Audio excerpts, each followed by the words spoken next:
This is the best junior league in North America, 16 to 20-year-olds. It's so fun to play in this league and playing against the best kids in the country. This is the key developmental age for these guys. There's a lot at stake. You know, it could be one game that makes a difference in your hockey career. I want to play under the pros. Every kid in this league, that's what they want to do. There'll be NHL scouts in the stands. There'll be agents in the stands. You never know who's going to be there watching. One bounce, one goal would be the difference.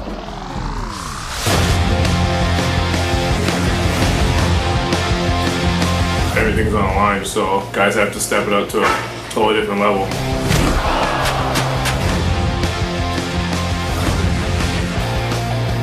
We've got some young kids in really big time situations out there, and we're seeing them going through their growing pains.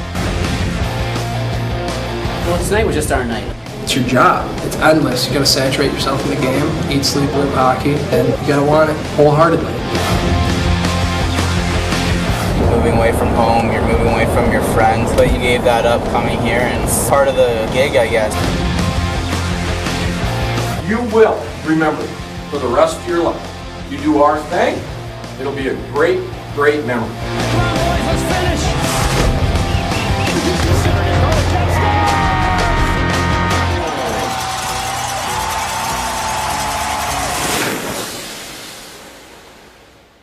Welcome to the 2015 Phase 1 USHL Draft. Thanks for joining us here on USHL.com. We're really pleased to bring you this first day of the USHL Draft. I'm Jared Shafran. To my left here, Brian Tosti, and we're excited for a great 10 rounds of USHL 1999 birth years. And it's obviously the biggest time for this USHL programs that as they move forward through this Phase 1 draft. As Jared mentioned, the 99 birth years coming in. Some of these players are the future of the USHL, and while they might not come in next season and tear it up for your hockey team, they will be in the league in just a couple of years. As we mentioned, expanded to 10 rounds this season, and boy, do we have some great picks in store for you tonight. Obviously, some of the highest caliber players in hockey coming now to this USHL program and joining the top tier program in the United States. Playoffs is still going on in the 2014-15 USHL season. The Sioux Falls Stampede are out of the West. They're in the Clark Cup final, and they're waiting to see whether it'll be Muskegon or Dubuque to battle Sioux Falls. And this draft is going to take place here tonight. It'll be 10 rounds, as Brian said. And then tomorrow, we'll have the Phase 2 draft. It'll start at 8 a.m., and we'll get more on that later. But the Lincoln Stars have the first overall pick in this Phase 1 draft. They were at the bottom of the standings, but they're hoping to turn things around pretty soon. And Lincoln actually has made their first pick. We're going to get to it right away. The number 1 overall pick in this Phase number 1 draft is Ryan Paling out of Lakeville North High School. Congratulations, Ryan, and the Lincoln Stars. Ryan Paling, your number 1 pick here in the USHL Phase 1 draft. And obviously Ryan Paling coming into a program in the Lincoln Stars that is going to be in a little bit need of rebuilding over the next couple of years. But at the same time, you get a guy like Ryan Paling, third leading scorer on the Lakeville High School program, along with his 2 brothers who played at the end of the season with the Green Bay Gamblers. So obviously big things in store for him moving forward into his eventual first year in the USHL. Absolutely. And you look at Ryan and his team, the Lakeville North team, they were undefeated, 31-0. Ryan's a St. Cloud State commit, and he's a guy who has a great future here in the USHL. The Lincoln Stars making him their number 1 pick in the draft. And obviously, we are going to be very anticipated to see how he does in the USHL, but we do have a chance to get in touch with him right now. Ryan Paling's on the line here. We get a chance to talk with your first overall pick. And Ryan, thanks for joining us on the program here tonight. Yeah, thanks for having me. Hey, and obviously, let's get to the first and foremost. Obviously, some big draft picks coming out of the first round over the last few years, and moving on to college hockey and everything that's in store for the USHL. What's it mean to you to be drafted first overall here? Yeah, you know, I guess it's pretty cool, but to be honest, I wasn't really concerned on when I went. It was just a matter of where I went. I mean, I wanted a place that fitted me best, and a place that just, I don't know, made me enjoy my junior career, I guess, and I feel that Lincoln is a place that offers that for me. Ryan, you're obviously close with your brothers. You've been playing with them, but their rights are owned by Green Bay. Do I see a budding rivalry there? Yeah, I mean, I guess. I mean, we might not even play in the, same years as each other, but if we do, there for sure be some rivalry going on between the two of us. Well, the three of us, I guess. Now going to the Lincoln Stars with the pick, and obviously Lincoln Stars, a very storied program. And what do you know about the Lincoln Stars program, and how excited are you to be able to suit up and be a part of that intro video that intro presentation that everybody loves about the Lincoln Stars? Yeah, I know. I met with John and Hartsey the other day, and I know they got a great fan base, which I'm super excited about. So I think that's the most important part. They make you feel like you're playing behind a community, and that's what's really important. So it'll be a fun time down there. Ryan Poehling, the first overall pick here in the 2015 Phase 1 draft. Ryan, thanks for joining us. Congratulations on the selection, and good luck in the future. Yeah, thank you. That's Ryan Poehling, our first overall pick. Brian, and just a really talented kid. He's going to be going to one of the most storied franchises in the league in Lincoln. And we actually are now going to be joined, and we got a chance to catch up with that general manager of Lincoln, John Hull. And you heard Ryan reference that he had some meetings with the team. We got a chance to speak to John Hull right after making that pick, and he's really excited about the new selection. Okay, John Hull, general manager of the Lincoln Stars. The Stars just used their top overall pick on forward Ryan Poehling out of Minnesota. Tell us what the Stars saw in him and why they chose to use the #1 pick on him. Well, certainly Ryan's, he's a big kid, just immense skill set, high character. He was just a player that we felt that, just you couldn't pass on. He's the best player in the draft, I think on everyone's board. And, after doing our due diligence, we just felt he was a good fit in Lincoln. Now he's just 16 years old, spent the last 2 years playing high school hockey at Lakeville North. What are the Stars' plans for him in terms of his future on when he joins the team and makes the jump to the USHL? Well, the good thing about our futures draft and our affiliate list is, we really think he's a year away for us. I think he feels comfortable with that path, and so do we. And, our plan is for him to join us in the fall of 16-17. Now he helped Lakeville North win a state title playing with his brothers. How excited are the Stars to add a player like this who's performed really well on a big stage? Just like I said, anytime you can add a player with high character, and certainly a player who's won and been a big part of a championship is huge. There's no secret we're in a rebuild in Lincoln, and this is year 2 and we're trying to get better, and we feel by the time he comes in, to add a player with that experience and with that championship and character mentality is going to be great for our club. You mentioned the rebuild a little bit. It was a tough year for the Stars in terms of wins, but a lot of positives for the organization this year. What can the Stars fans and USHL expect to see from the Stars next season and beyond? Well, I think just trying to get better. We talk about being a daily organization, living day by day, trying to get better day by day. We have to take a step this year and a step in the right direction and a step aiming towards the playoffs. And then every year we hope we're getting closer to the ultimate goal, which is the Clark and Anderson Cup. That was John Hull, the general manager of the Lincoln Stars, after selecting Ryan Poehling with the first overall pick in the Phase 1 2015 USHL Draft. I'm Jared Shafran, joined by Brian Tosti. We're ready to get to the second pick, and it's the Green Bay Gamblers that have selected Matt Anderson, a left defenseman from Holy Family High School in Minnesota. Anderson already committed to play collegiately for Minnesota Duluth, and a really smart player here, Brian. Yeah, and obviously, the Minnesota prospects are a big part of the hockey community, especially towards the USHL, and you see it 1-2 already, both guys out of Minnesota High School. And obviously, Matt Anderson, a defenseman, putting up 32 points in 25 games. He knows how to play the game, and he'll be a nice addition as well. So we'll kind of move on here as we get more towards the rest of the draft. We got to keep moving on. There's so many picks to get to as we move through the draft process. But we're going to head to Des Moines' draft pick. They picked up centerman Wyatt Bogiovanni, who is the third overall pick out of Honey Baked and from Birmingham, Michigan, and obviously the HPHL making an impact here as well, Jared. Yeah, a guy who had 13 points in 26 HPHL games. Not a very flashy player, but he's played a lot of roles for Honey Baked over the past season, and he's helped lead them, and that's what you want out of some of these high picks. You want a leader, and Des Moines, a team looking for just that.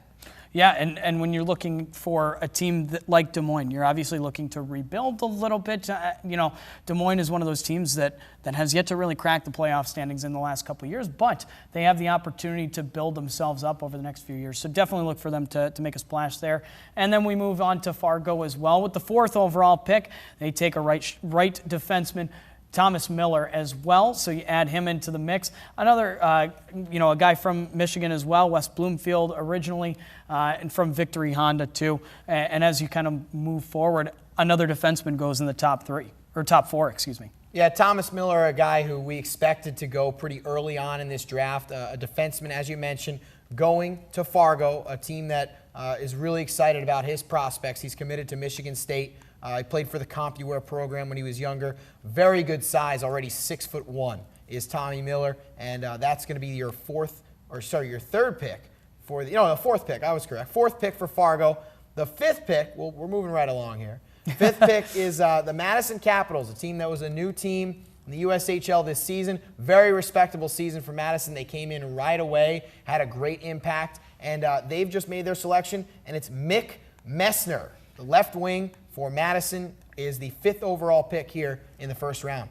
And obviously Madison Capitals, another expansion team in the USHL, building off of that first year, just like the Bloomington Thunder in the USHL. Both teams looking to make that second year and just kind of add to the pieces that they already have returning to the program. So definitely a nice pick for the Madison Capitals moving forward.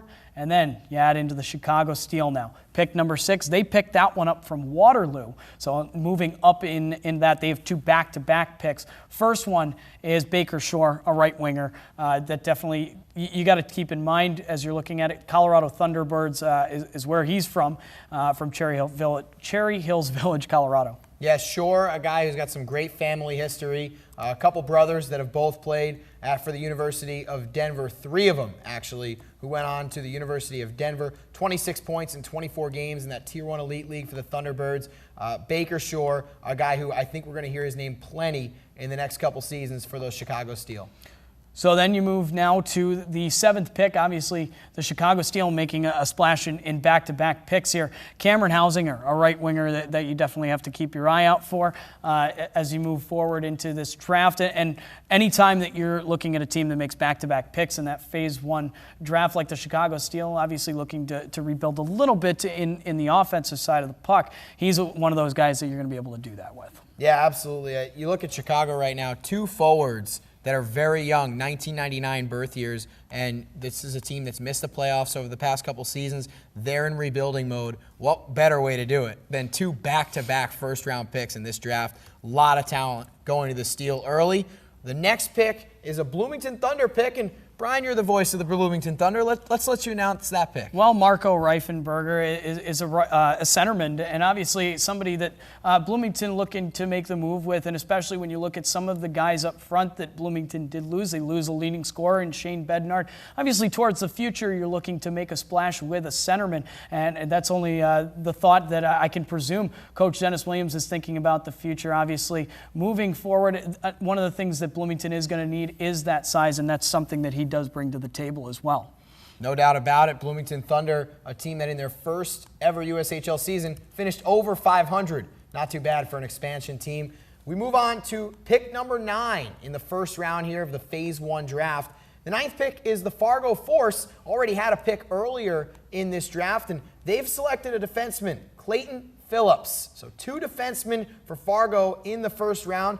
He's out of Edina High School in Minnesota. Excellent skater, excellent offensive threat. Originally was a forward, Brian, that was converted to a defenseman. And honestly, there's so many opportunities. When you're a forward, you know how to move the puck up. It has the opportunity for you to jump in, maybe be an offensive threat on the power play. Some situations like that, they really do benefit some of those players who really make that jump. And obviously with that does come sometimes the concern of the positioning on the defensive side of the puck, but obviously not the concern right now as you look through the draft with Fargo taking him with that 9th overall pick. Yeah, and just to say something about a defenseman, converting from a forward, he was a freshman last season in Edina. So a very young player, Clayton Phillips, headed to the Fargo Force. That's their 2nd defenseman of the first round.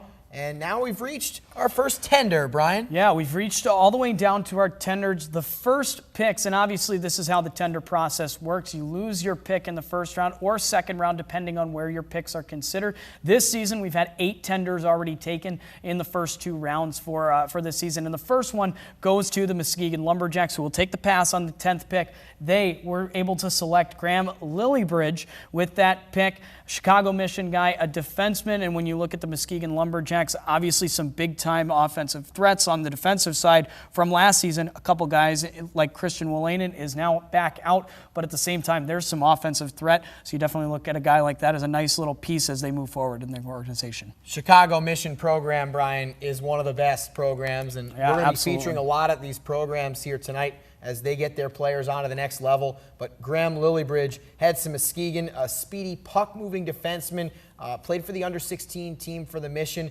and being that he's a tender, we can go over these rules, but tenders have to play in 55% of the team's games this upcoming 2015-16 season. So you look at the Muskegon team, they're going to have Graham Lillibridge in their lineup here in this upcoming season. And they're not even done with the season we're in right now, Brian. Yeah. They've got a chance in game number 5 tomorrow night against Dubuque to make it to the Clark Cup final. They're obviously confident in the talents of Graham Lillibridge that he's going to be able to play in 55% of the games. As well, he is a Yale commit, so, and early on, a guy who's already committed to Yale. So you know that the smarts are right there as well when you commit to a school like Yale University. So definitely keep your eye out for him. But let's move to that next tender pick, and a guy who very much for the Omaha Lancers really felt like it was the best opportunity for them to take him. Brandon McManus, just a prolific offensive scorer out of Shattuck St. Mary's, very sought-after prospect. As you move through the offseason and towards the tender process, got to think that Omaha is very happy about having McManus to the roster. Absolutely, Brian. Guy who you mentioned, he's a sought-after prospect. He's committed to the University of Minnesota already, led Shattuck to that national championship last month, and a guy who had a great national tournament. And we got a chance to catch up with Brian Kaufman here,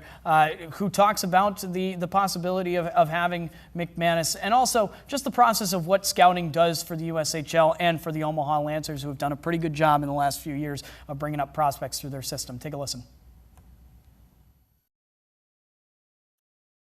Here with Brian Kaufman, head coach, general manager of the Omaha Lancers. Brian, tell us a little bit about the process for the Lancers throughout the season, sort of the decisions that they make and the scouting that they do leading into the USHL draft. Well, first of all, we have our director of scouting is Rick Comley Jr., and he does an unbelievable job. He goes out all year and identifies talent.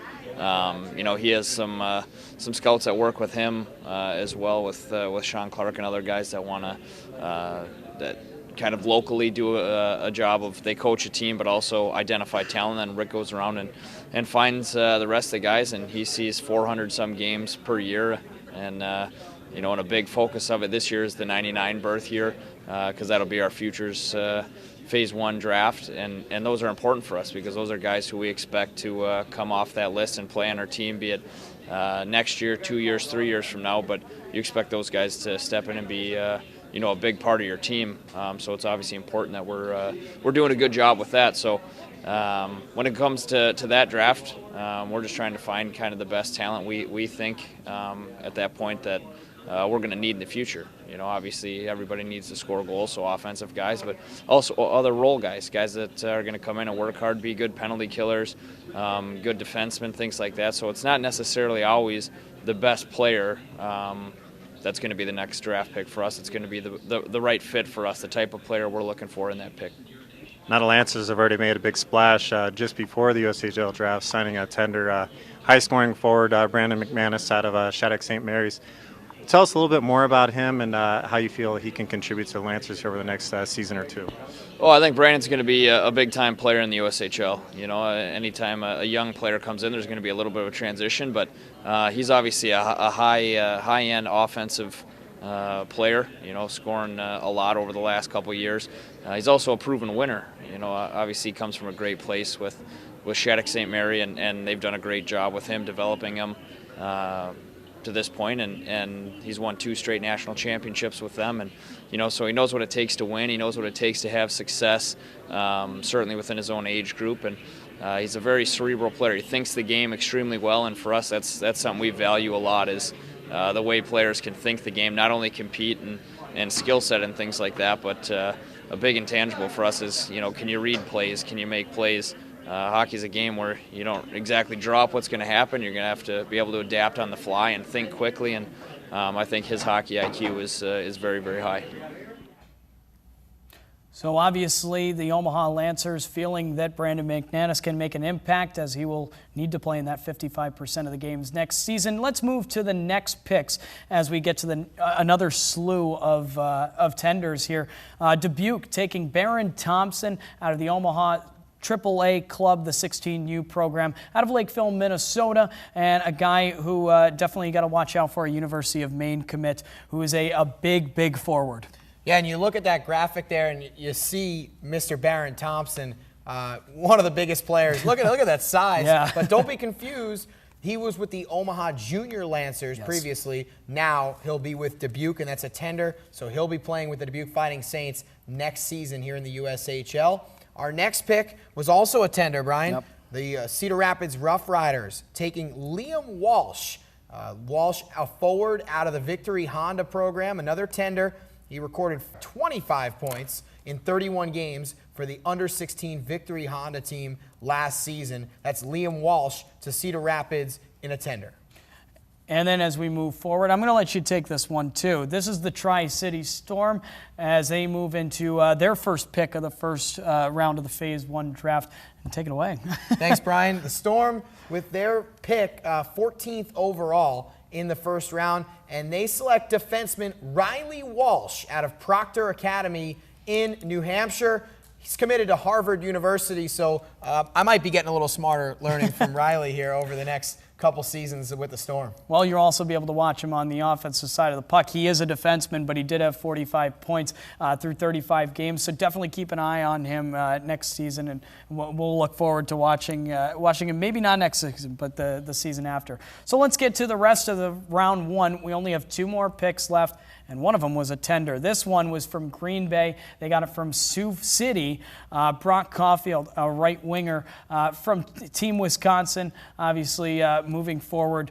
He will join the Green Bay Gamblers, and that just starts off a very long slew of picks that the Gamblers will have. Yeah, we look at Brock Caulfield, a Team Wisconsin player, Stevens Point Area High School in Wisconsin, already committed to Ohio State, so a Big Ten guy there, Brock Caulfield, and a very exciting player coming there for the Green Bay Gamblers. And an Ohio State University commit as well. So it's definitely, you're watching some of these players come in, especially Phase 1, and we were talking about it earlier today.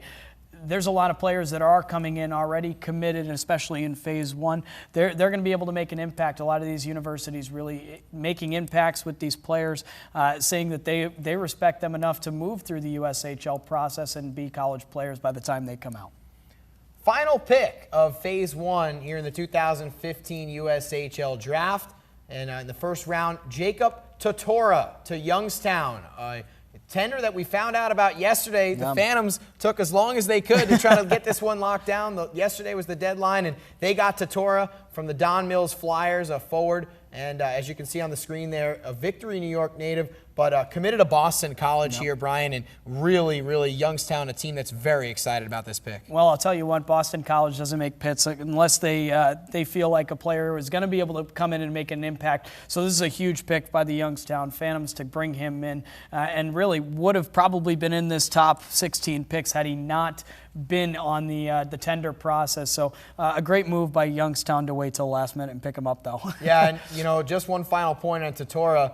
68 points in 52 games at the midget minor level this season for that Don Mills Flyers team. Gotta like that from Youngstown. And you're looking to replace Kyle Connor. You mentioned it earlier. Top-notch forward. Well, Jacob Totora is going to be with that team next season after the tender pick. And the Youngstown Phantoms just getting started, as everybody is. That completes our first round. 16 picks in the books. We've still got 9 more rounds to go in this draft. We'll cover the first 6 of them here on the show. We're going to take a quick break, come back with round number 2 here in the Phase 1 2015 USHL Draft. Whether it's on the ice or in the classroom, what path will you take to realize your dreams? It's about knowing your options. Make the educated decision.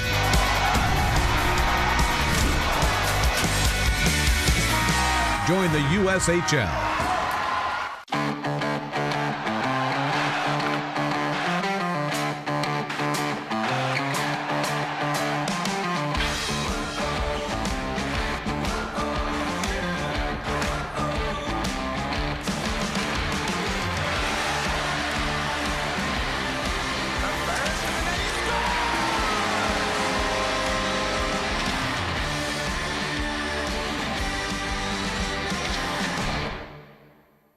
The Aspire Beverage Company's story is simple. We're just a couple of hockey dads that couldn't find a healthy sports drink for our families, so we created one. Aspire Fire, Ice, and Storm sports drinks contain all the good stuff, none of the junk. We wanted to improve the performance and the health of athletes. Yeah, and we wanted to win. Warning, Aspire sports drinks contain pure performance. No junk, only good stuff. They may cause victory, achievement beyond your wildest dreams, and epic greatness. Skating was hard at first. Sometimes I fell, but I always got back up. Now when I'm skating, I feel like a rocket, or maybe a race car. Something really fast. It's my second favorite feeling. Scoring is my favorite. I think I like it even more than birthday cake.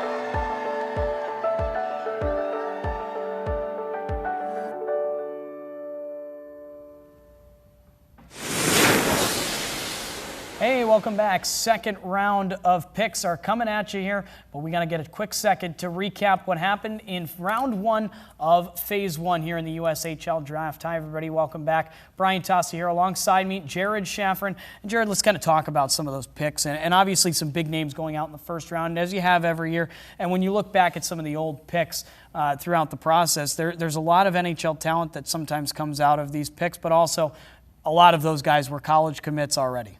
Yeah, absolutely. A couple teams had a couple picks in that round. You look at Green Bay, select two different players. Fargo Force with two defensemen right off the bat, a team that's clearly looking to build their back end after missing the playoffs the past two seasons. And then all those tenders that we talked about, guys who are going to come in and make an impact right away, guaranteed. Well, you see those first round picks, obviously Lincoln Stars starting off with Brian Paling all the way down to Bloomington Thunder with the eighth pick overall. And as we mentioned, some big time names throughout those. So definitely look forward to those in the next couple of years. They may not be with your program next season, but they will be in the next couple of years, and they are the future of the USHL. So keep your eyes peeled on some of those players. Let's get into the round two picks as we're already going right here into round two. Lincoln Stars have back-to-back picks here to start round two of phase one, and they're going to go with a goaltender, Caden Primo, who is the son of Keith Primo, a former NHLer, a big-time name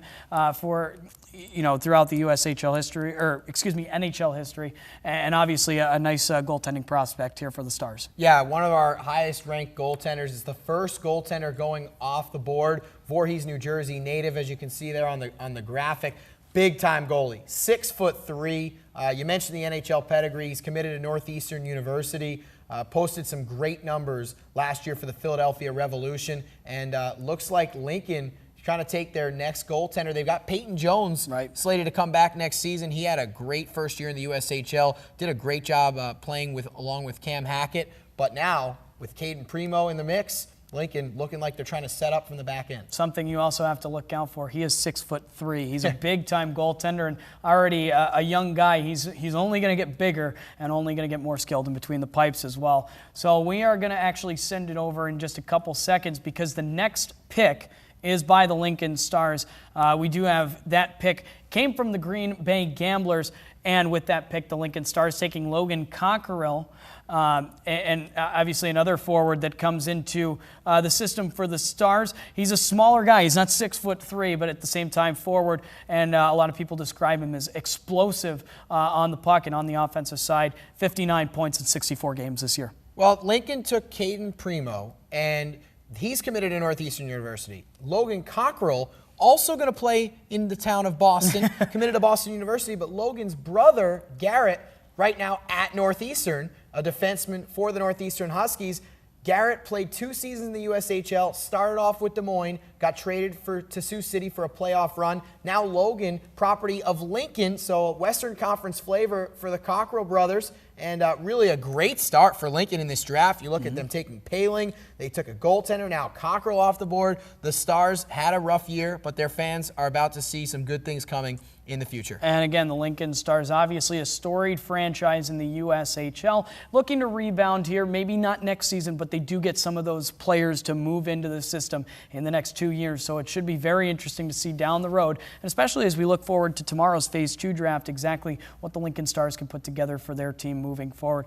But we do have that chance to kind of get an interesting peek at some of the USHL teams. Up next on the pick is going to be Green Bay, but we do get a chance to take a little bit of a sneak peek inside of Green Bay. We have a shot of their war room as they're already making their picks. We're already through 2 rounds, and obviously hard at work over in Green Bay trying to get the ball rolling for themselves. They finished at the bottom of the Eastern Conference last year, but this is an organization that has won 4 Clark Cups in their time in the USHL, which is another storied franchise. So look for them to rebound here soon. Yeah, we're taking a look at their head coach, Pat Mickish, behind that laptop right at the head of the table. To his right, his left, our right, is their director of scouting. That's Lenny Hoffman. He used to be the director of scouting for the entire league, moved over to Green Bay, and Lenny, I'm sure, doing a great job identifying talent. He's been out there on the path, on the road, and spends a lot of miles driving around for Green Bay trying to figure out who to pick, and they are ready to make their pick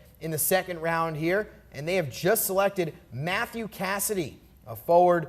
Will be heading to Green Bay. That's Matthew Cassidy to Green Bay at a Team Comcast, and a forward from Medford, New Jersey. And a big guy. One of the things that you can say about him, he is a dynamic forward. He can be big, and especially not only in size, he can be a big-time player as well. Got to watch out for he's got some good hands, and really, especially with some of the bigger forwards, you like them to have patience. This guy's got it. So definitely a nice pick for the Green Bay Gamblers as they move forward in this draft, and not only that, but move forward into next season and the season after that. Fargo is the next one on the docket. They've got another center moved into the organization now, Charlie Doverani.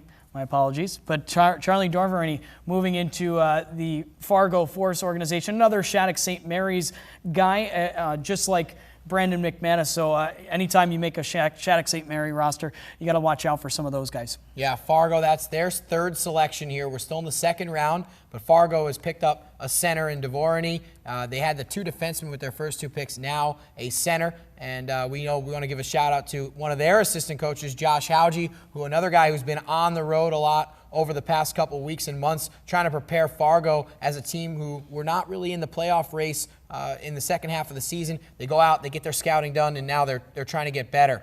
So we will move on to pick number 21 overall in here, round number 2. This is Sioux City who makes a pick, and Sioux City, a team that really is been a force over the past couple seasons here in the USHL. This pick comes to the Musketeers from Madison, and it's Connor Mayer, a left defenseman who gets selected by Sioux City. It's Benilde St. Margaret's out of Minnesota. And it's also really, when you look at it, it's their first pick in this 2015 Phase 1 USHL draft. It's in the 2nd round. And when you look at it, Connor Mayer, there's a few things about him. He's kind of one of those power forward-esque guys, but he's a little bit undersized, so you got to kind of watch out for him as a playmaker. Guy committed to the University of Connecticut, and obviously a team like Sioux City wouldn't make the move unless they thought he could get a little bit bigger in the next year and become a force for them in the next 2 seasons. Also a guy who represented himself at the NTDP evaluation camp, so a lot of those players getting drafted here early on because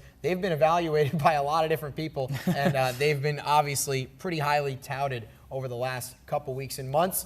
We're ready for another pick here. It's going to Waterloo, and this is a tender for the Waterloo Blackhawks. It's their first selection here in this 2015 Phase 1 draft, and it's Mikey Anderson, a defenseman out of Hill Murray, Roseville, Minnesota native, and committed to the University of Minnesota Duluth. Waterloo gets on the board with their first pick of the day. And you talk about a nice little fit for the Waterloo Blackhawks here moving forward, a nice defensive piece to the puzzle. 25 games as a freshman and picked up 11 points with them. Again, playing for Hill Murray. That's not an easy school to play for, and to come in as a freshman and do what he did, very much a good player to pick up. And we did get a chance to catch up with Mikey Anderson, another tender in this draft as we move forward. So let's take a listen to the interview with Mikey Anderson. All right, sitting here with Mikey Anderson, the newest member of the Waterloo Blackhawks, signed a tender. Just talk about the decision to come play with Waterloo and kind of what your thought process was on that. Just kind of came down to if I wanted to leave high school or not, and I felt like that I'm mentally ready and physically I feel like I'm ready to come play in the USHL and develop more as a player, be able to go against older, stronger, faster kids every day in practice and games, be at a faster pace. So, I feel like I'm ready for it, and I'm excited to get things going in Waterloo. Now, Waterloo is one of the most storied organizations in the USHL. You've had a chance to visit them. What was your impressions of Waterloo, and why did you feel like that was a good place for you to be? I went down there, and just walking around, seeing the locker room and all the offices and the rink, it just felt like home. It felt like a place where I'd be comfortable. And after talking to the coaches and the kids on the team, it just felt like a good fit for me and just felt homey. You mentioned a couple other guys on the team, a couple other Minnesota guys that you know, and you said you skated with Sam Rossini was a tender last year. What have those guys have told you about not only Waterloo but the USHL overall? They've had nothing but good things to say. They say it's hard because it's just bigger, faster kids that you're playing against every night, but they say that it's a lot of fun, crowds are great, and just being able to be a part of it's always fun. Now, we talked a little before, you mentioned before high school, so much tradition and people are so passionate about a high school in Minnesota. Was it a tough decision for you to leave high school to take the next step up to junior hockey? Yeah, it was a little difficult just leaving friends and being away from home, going to a different school and just different environment. But I just feel like that USHL, I would develop more as a player, so it kind of came down to that. And my ultimate goal is to play in the NHL, and I feel like coming to the USHL would help that out. Now, you've got a brother that spent this year in the USHL with Team USA, Joey Anderson. What has he told you about the level of playing the USHL and what to expect? Same things as the other guys. He said it's tough, it's fast, and every team is good, and they got good players. He just said, same things. It's just fun to play in the league. Crowds are great, just good time. Well, the best of luck to Mikey Anderson, a guy going to the Waterloo Blackhawks with the 22nd pick, a tender pick, and obviously hope for the best for him and his development here in the USHL, because that's what it is all about as we move forward with our picks. We got a couple more on the docket here. Chicago Steel with the next one. We have a couple defensive picks coming up here as Colby Bukes goes, right defenseman to the Chicago Steel from the Colorado Thunderbirds. Another guy out of Colorado. We've seen a couple of guys come out of the T1 EHL already. He is another one now going to the Chicago Steel, and then we move right along to the Des Moines Buccaneers as Chase Hardy gets to the move to them. He is a pick that was taken from the Bloomington Thunder, obviously throughout the season with a little bit of trade and shuffling. Hardy going to the Des Moines Buccaneers, obviously, and now we kind of move now to the Youngstown Phantoms, who will get their actual first pick in this Phase 1 draft. Yeah, we mentioned the Phantoms with a tender in the first round, so no actual pick, but here in the second round, the Phantoms take defenseman Jack Rathbone. It's a pick that comes from Sioux Falls, and Youngstown taking Jack Rathbone out of Dexter Academy, West Roxbury, Massachusetts native, a smaller guy. And Brian, we haven't seen him play yet, but we're hearing the comparisons to Torrey Krug. Yeah. That's quite the comparison there for a young player. And another guy as well, Torrey Krug, a prospect out of the USHL, came from the Indiana Ice, who now lay dormant in the USHL. Hopefully we can get that team back into the mix in the next future. But obviously anytime you're compared to a player like Torrey Krug from the Boston Bruins, you got to tip your hat to what this kid can do on the defensive side of the puck. And not only that, but if he is like Torrey Krug, he can also get it done moving the play forward with the offensive side of the puck as well. So I think it's a nice little pick moving forward, looking where he's going to be in Youngstown. I think it's a great fit for him. Moving on, we've got another pick here after Youngstown. That was the 25th overall pick in the second round. The 26th overall pick goes to the Muskegon Lumberjacks, and they take Andy Nedeljevic out of the Victory Honda program, a forward, a guy who was a brother of NHL draft pick of the Carolina Hurricanes. Alex Nedeljevic, and a guy who clearly has that pedigree. And really, when you look at him, he's one of those big power forward types. He's going to be able to knock some bodies on the offensive side of the puck. And really, if you're looking at it from that point of view, something that Muskegon is known for. They're known for their big forwards. You looked at a lot of them this season in a guy like Griffin Molino, a guy who you were familiar with, and a Mark Pataccia, both guys who are up there in the 6'4", 6'3", 6'5". So I think that's one of the things that Muskegon does very well. He'll fit in nicely there. And then we move to another guy, and a guy who has some pedigree through the family, as we've seen. Luke Boca will go to the Omaha Lancers with the 27th pick. Obviously the brother of another Boca who played for the United States program this season. The U18s made the jump to them, and his brother going to the Omaha Lancers. Yeah, Luke Boca, another Victory Honda player. We've already called their name a bunch of times. 33 points in 31 Tier 1 elite games, and 16 goals and 17 assists there for those 33 points. A great strength, physical two-way forward. Scouts like how he goes to the net, his compete level. Nick Boca to the Omaha Lancers, their second-round pick in the Phase 1 draft. And the Lancers, a team that made the playoffs this season, that's another forward coming their way, and a guy who clearly with his family pedigree and that Victory Honda program should be a good impact for the Lancers. So let's move to another tender pick. We've got another one, and it's just moving along here. I believe this is our final tender pick. No, we have one more. One more tender pick, but this one, Joey Keane to the Dubuque Fighting Saints, a guy from the Chicago Mission, heading to the University of Miami after his time in the USHL is done. Defensive partner with Grant Lillybridge as well, who was the Muskegon Lumberjacks tender this season. His brother is Thomas Keane, a guy who you definitely should watch out for in the Phase 2 draft coming here tomorrow, starting at 8 a.m. Central Standard Time. So look out for Joey Keane. We did have a chance to catch up with him. We're here with the newest member of the Dubuque Fighting Saints, defenseman Joey Keane. Just tell us a little bit how excited you are about joining the USHL next season. Well, you know, it's always kind of been a dream of mine to go play college, and I think the USHL is the next step to college. So I'm really excited, and Dubuque's a really good spot. So I hear nothing but good things about it.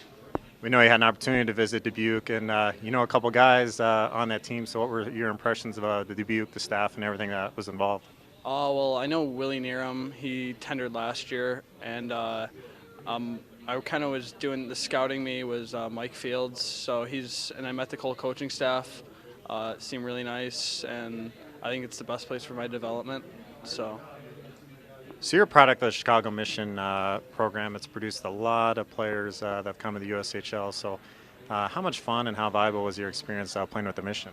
Well, I was at the Mission for like 7 years, so I was in the Mission the whole time, and they always were producing players up to the USHL or whatever league it is, and their development is really good there. The coaches are good, a lot of ice time. So, you know, I think that was definitely a big part. So Dubuque fans and USHL fans are going to get to see a lot of you next year, but describe yourself as a player. Tell us a little more about you and what fans can expect to see from you next year. I'm an offensive defenseman. I like the tough play. I get in the rush whenever I can, and I like scoring goals. Joey Keane of the now the Dubuque Fighting Saints, and you just heard from him there. Dubuque, that was their second tender here in the second round of the Phase 1 draft. We're going to move right back to Cedar Rapids, a team that Dubuque's very familiar with, two rivals in the Eastern Conference. And if you're a Cedar Rapids Rough Rider fan, you know their goaltender, Ben Blacker. Well, you'll be excited because the Rough Riders have selected Ian Blacker, the brother of Ben. And Rough Riders staying close together there. Ian Blacker, defenseman, committed to Western Michigan University, really talented player out of Ontario, and the Rough Riders got to stay it all in the family. Right, and obviously as well, you look at Ben Blacker, another guy committed to Western Michigan University, so the Blacker is going to be making some impact out in Western Michigan. 15 points in 27 games with Brampton 45's AAA Midget Major, so definitely keep an eye on him. He's going to be an interesting puzzle, and obviously there's some chemistry between he and his brother Ben between the pipes as we move forward through the draft. But now we do have Bloomington's pick. It's the 30th overall, and it's Ben Mirages. He's a defenseman, and as you take a look at Ben, really a nice puck-moving defenseman, and something that Bloomington, obviously, they lost to Vince Pedri throughout the year. And Jared, you were familiar with Vince Pedri, came over to Tri-City towards the end of the season, and as well, you lose a couple guys to the other end, like Nicholas Koberstein, some good puck-moving defensemen. This is somebody who in the future could help out the Bloomington Thunder as they move into their second and third seasons in the USHL. Very poised defenseman out of Avon Old Farm School. Well, you mentioned the Vince Pedri trade. Yep. This is the pick that came Yes. back for the Vince Pedri trade. This pick was originally Tri-City. The Storm make the trade with Bloomington, pick up Vince Pedri, one of the most elder players in the USHL this season, actually the oldest guy in the league this past season, and now Bloomington gets a youth pick from that, and they get a chance to take Mirages there in the second round of the Futures Draft. We have our final tender here, Brian. It's the Sioux City Musketeers, and they're taking Eli Tolvanen out of Sioux City. Announced a couple weeks ago, Eli Tolvanen, a guy who played for the Espoo Blues out of Finland, and he's going to Sioux City next year. And again, a guy like Eli Tolvanen, and somebody who comes from overseas, so may have flown a little bit under the radar, but the Sioux City Musketeers starting this season last year overseas as they began the preseason with some overseas contests, obviously caught the eye of Tolvanen, and he comes over to them as well to join the to join the Sioux City Musketeers, and that will round out all the tenders we have so far. But then we move forward because we have more picks on the way. The final pick in the second round of the Phase 1 draft is Ben Copeland from the Waterloo Blackhawks, a forward that can do just a few different things. He can play that center position, but also could play the right wing out of Edina, Minnesota. And again, bringing the Minnesota guys, and Edina is no slouch of a hockey team. Well, and you look at Waterloo, and that's the key there. The previous history of Waterloo shows many players out of the state of Minnesota that have done very well. You look at different guys like Taylor Camerata, who played for Waterloo in the past, Brock Besser this past season, another Minnesota native who had a great year for Waterloo. And now this is another player for Waterloo, just continuing to go Minnesota. They've had great selections in the past, and we actually were able to speak to P.K. O'Hanley, one of those guys who gets to make the picks. He's the head coach of the Waterloo Blackhawks, joining us here on the Phase 1 show. We're here with P.K. O'Hanley, head coach, general manager of the Waterloo Blackhawks. We're talking about the USHL Draft, Phase 1 with these 1999 birth year players. What are the Waterloo Blackhawks looking for when it comes to the USHL Draft, and what kind of decisions go into this? Well, it's an exciting time. It's an exciting time for the players at that age, and it's certainly an exciting time for our member clubs. From our perspective, I think we put a high premium on character and who the person is as much as his hockey ability. And these guys are normally maybe a year or two away, and I think we go about it that way. I think those guys, it starts the process, and there's a few that can make the jump, but it gets people in the fold, and we're looking for good hockey players, obviously. We're looking for different positions because it's such a key piece of developing your team down the line. And again, high character. We need high character people in Waterloo, and I think the league would agree with that. And speaking of making a jump, the Waterloo Blackhawks made a move prior to the USHL Draft using a tender on defenseman Mikey Anderson from Hill Murray in Minnesota. Tell us a little bit more about Mikey. Mikey's a great player, a great young player, and I think you look at his birth year and how he plays the game as a defenseman is special, and comes from a hockey family, and we had good talks with all of them, and we're excited to have him. I think he's a great fit for a tender, which we executed, and we're excited. We're excited about it. And then it had a tender last year. Was on the roster, Sam Rossini, another defenseman out of Minnesota. He'll be back. Waterloo Blackhawks have had a lot of success with these young guys, but there's some challenges. What are some of the challenges that these players face, but how valuable is it to play with some of these older players?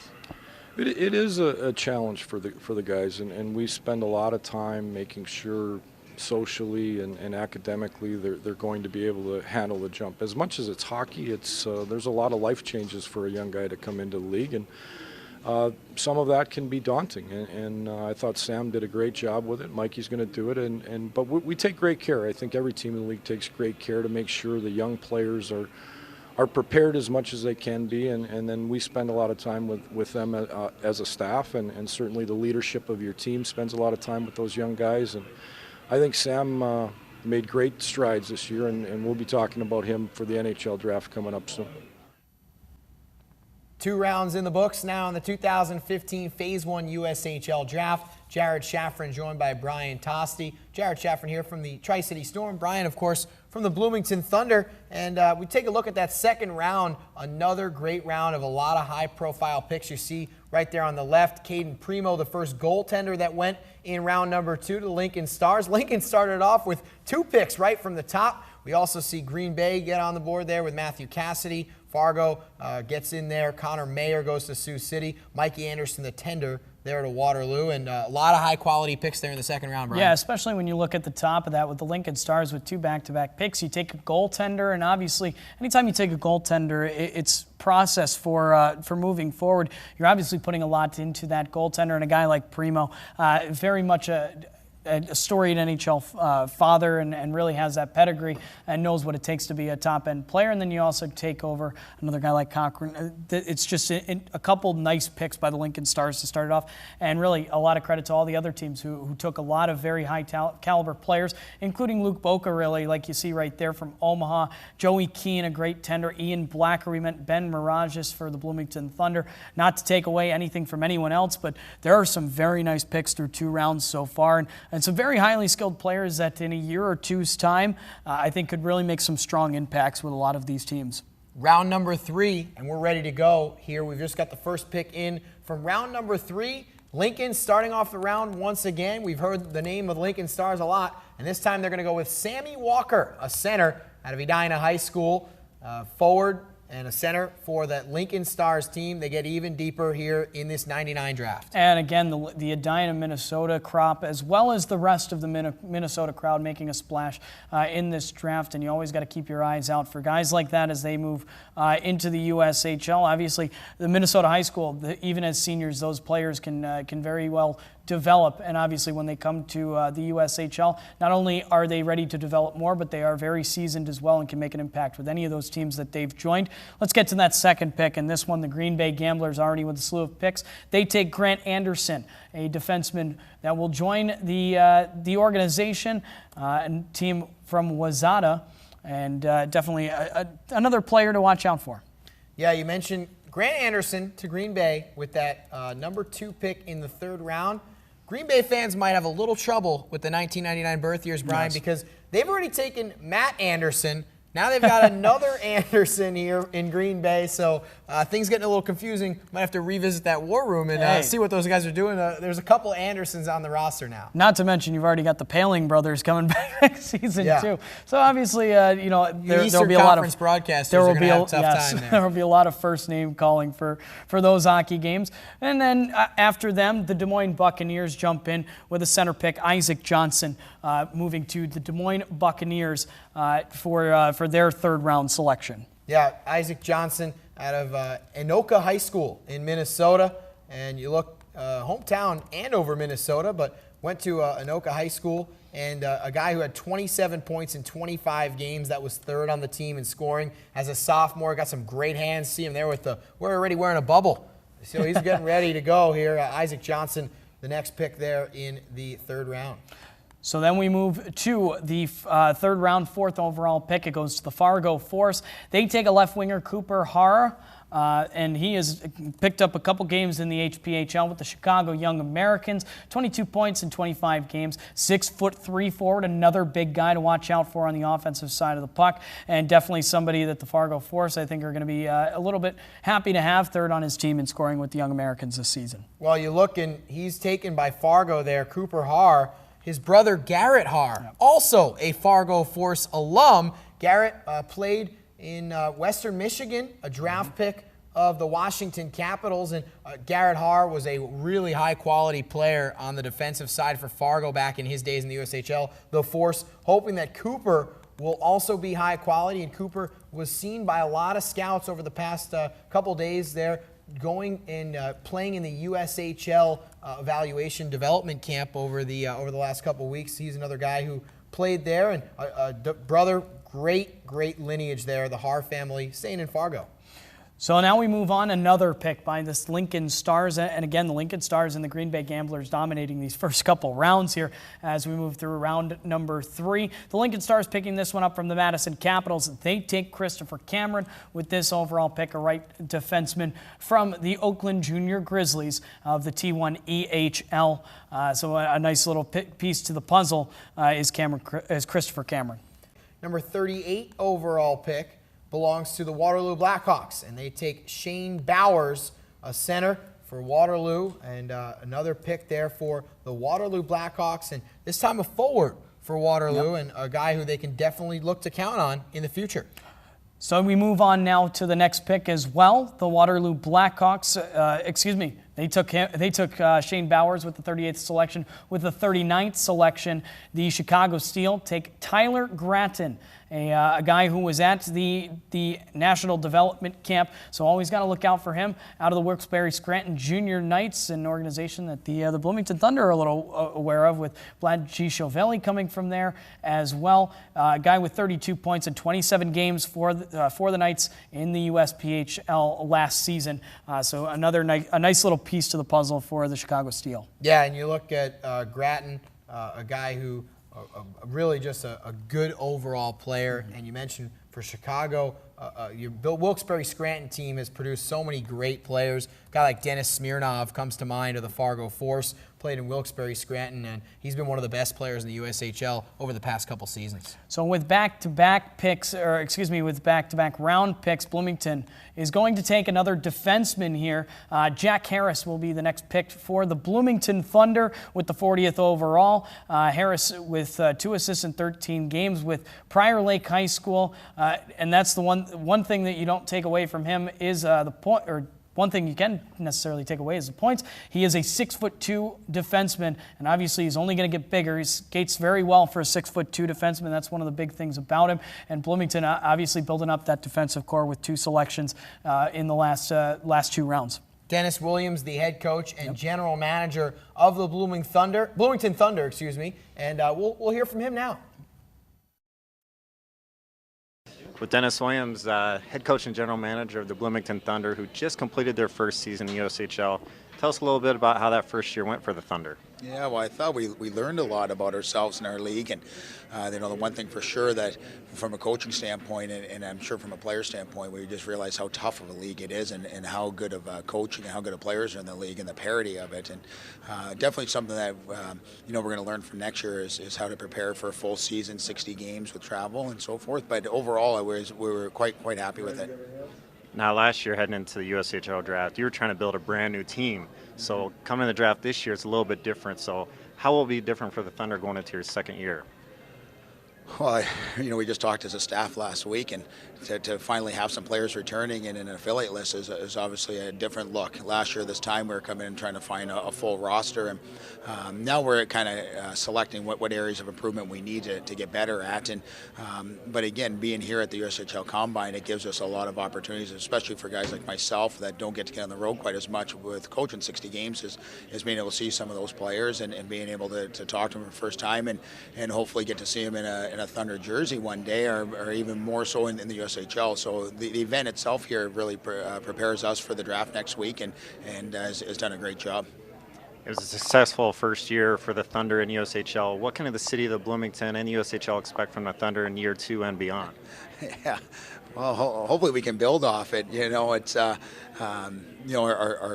fans started to learn a lot about what the USHL stands for, what type of players it is, and trying to teach them, the difference from what they had in the past with pro hockey to junior hockey. And everyone I talked to there really enjoyed the brand of hockey, and hopefully we can just continue to build off of last year's success. And again, us as a staff knowing what to expect, and our players returning knowing what to expect. I think we've kind of built that culture and foundation we wanted, and now it's time for us to make a step in the right direction. Dennis Williams, the head coach and general manager of the Bloomington Thunder. Bloomington, another pick coming up in a couple picks here. But first, we have a pick for the Sioux Falls Stampede. And Sioux Falls, the only team right now that is sitting and waiting. They know their season's not over, but they're in the Clark Cup final after defeating the Tri-City Storm in the Western Conference Final over the weekend. But this is Sioux Falls' first pick in the Phase 1 draft. They had not drafted anybody to this point. Their first pick is Garrett Anderson, the defenseman out of Omaha AAA program, a hometown guy from Omaha. He won't have to go too far to play for Sioux Falls, and a good size at 6'1", 190 pounds. Had a good amount of points last season, but as a defenseman, more of a stay-at-home guy early on here in his career. A guy who, like I said, won't have to go far.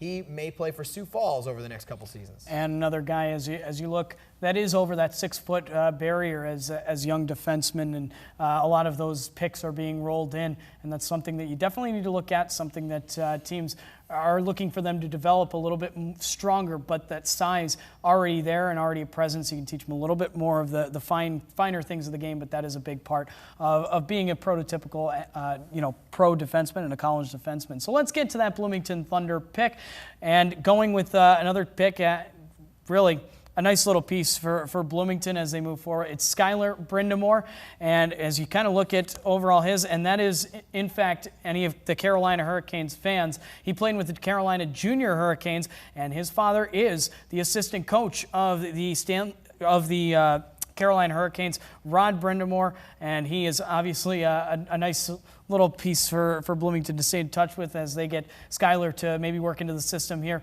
Good skater and a solid two-way player for Bloomington, just like his dad. Yeah, anytime you throw the name Rod Brindamore around, that has some clout. And his son for Bloomington here, going to be a good player over the next couple seasons for the Thunder. Cedar Rapids has the next pick. It's 43rd overall in the 1999 draft here. Phase 1 USHL Draft. In 2015, the Rough Riders, with that 43rd selection, select Mark McLaughlin. This is a trade with the Omaha Lancers, but it's Mark McLaughlin who gets selected from Cedar Rapids, and another big-time forward, Cushing Academy product, 6 foot, another guy, Brian, who's over 6 foot, and committed to St. Lawrence. And again, strong puck handler on the offensive side of the puck. 13 goals in 33 games, but again, that's as a sophomore, so you definitely have to keep that into effect. A guy who probably will go back to Cushing Academy, spend the next season there and learn to develop a little bit more before he makes the next jump and then joins the USHL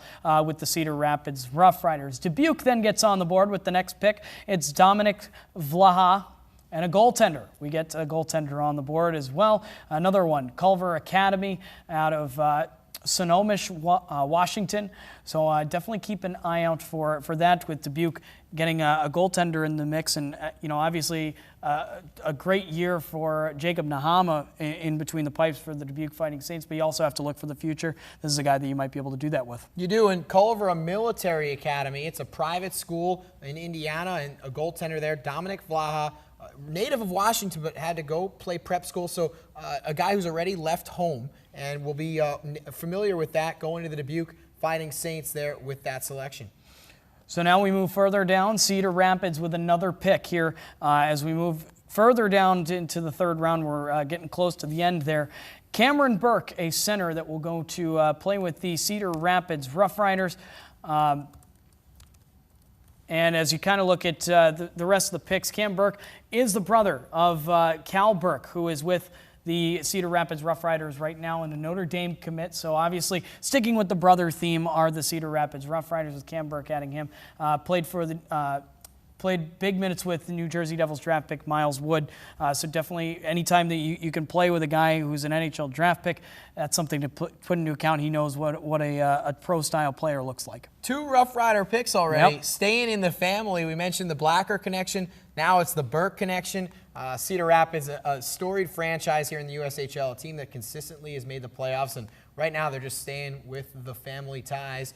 We move on. It's the Tri-City Storm that have a pick here. It's their second pick of the evening, number 46 overall. And the Tri-City Storm selects center Joey Cipollone. Cipollone, I think we're going to go, or Cipollone. Apologize for that potential mispronunciation, but the Storm going with a little bit off the board here. Don't know a lot about Cipollone, but probably a guy that's going to come in down the line. And again, anybody that we're not too 100% sure of, obviously the coaches have seen the film, they've seen these players, and sometimes you can get those sleeper picks that really do turn out. You talk about a guy that fell all the way to the final round of last year's draft, or excuse me, of a couple of years ago from the 2012 draft, Ryan Donato, a guy who again might not have been off the draft board, but fell very far in the draft, and he is making a big time impact, or will make a big time impact with the Omaha Lancers moving forward. So let's move to the next pick. Muskegon Lumberjacks get the pick from the Sioux City Musketeers. Giovanni Carabelli is the pick for them. 14 points with 30 games in the T1 EHL with the Oakland Grizzlies, as you see there. And another guy, 6 foot, 195 pounds. So a big time forward that the Muskegon Lumberjacks again are looking to put a little bit of hurt on the offensive side of the puck. Yeah, you mentioned that before, Brian, that the Lumberjacks have that strength and that size, and the Oakland Junior Grizzly program gets on the board with a selection there, and that's another program that we see a lot here in the USHL. A lot of players coming from those ranks, and you look at a team like Muskegon getting on the board. They are a team that really values these futures picks. They had a lot of picks in last year's futures draft, and they were able to have Mitch Elliott in the lineup this season as a defenseman, and now they pick Giovanni Carabelli. We've only got one more pick here in the third round, coming to a close, and that's going to the Lincoln Stars. Lincoln selects forward Kyle Kawamura. And Kawamura, a guy who we actually know a lot about, Thunder AAA team program there out of Franklin, Tennessee, and we actually got a chance to catch up with Kyle when he was around recently at the USHL Combine. My name is Kyle Kawamura. My position is center, and I play for Thunder Hockey. I live in Franklin, Tennessee. My team's out of Atlanta, Georgia. That's the closest travel team that can compete, so I go down there and play. The numbers are just rising that are going in the NHL and NCAA, so I just figured I want to play college hockey and I want to eventually play NHL, so it's the league that I wanted to go to. My favorite player is Nathan Gerby. He's just smaller and he plays big, so I try to model that. First impression on my size is I'm smaller, but I like to play kind of bigger, and I like to get in the corners and get in battles and win battles. Kyle Kawamura to the Lincoln Stars. That's our final pick of the third round here in the 2015 Phase 1 USHL Draft. Brian, we're flying by, almost ready for the fourth round. We got a quick break, and we'll get that fourth round to you next. Whether it's on the ice or in the classroom, what path will you take to realize your dreams? It's about knowing your options. Make the educated decision.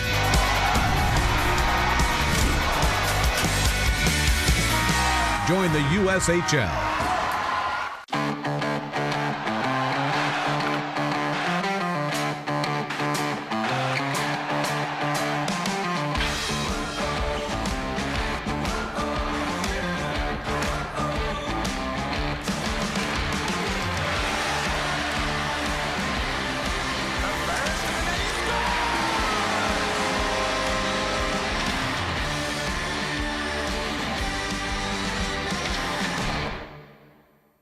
The Aspire Beverage Company's story is simple. We're just a couple of hockey dads that couldn't find a healthy sports drink for our families, so we created one. Aspire Fire, Ice, and Storm sports drinks contain all the good stuff, none of the junk. We wanted to improve the performance and the health of athletes. Yeah, and we wanted to win. Warning, Aspire sports drinks contain pure performance. No junk, only good stuff. They may cause victory, achievement beyond your wildest dreams, and epic greatness. Skating was hard at first. Sometimes I fell, but I always got back up. Now when I'm skating, I feel like a rocket, or maybe a race car.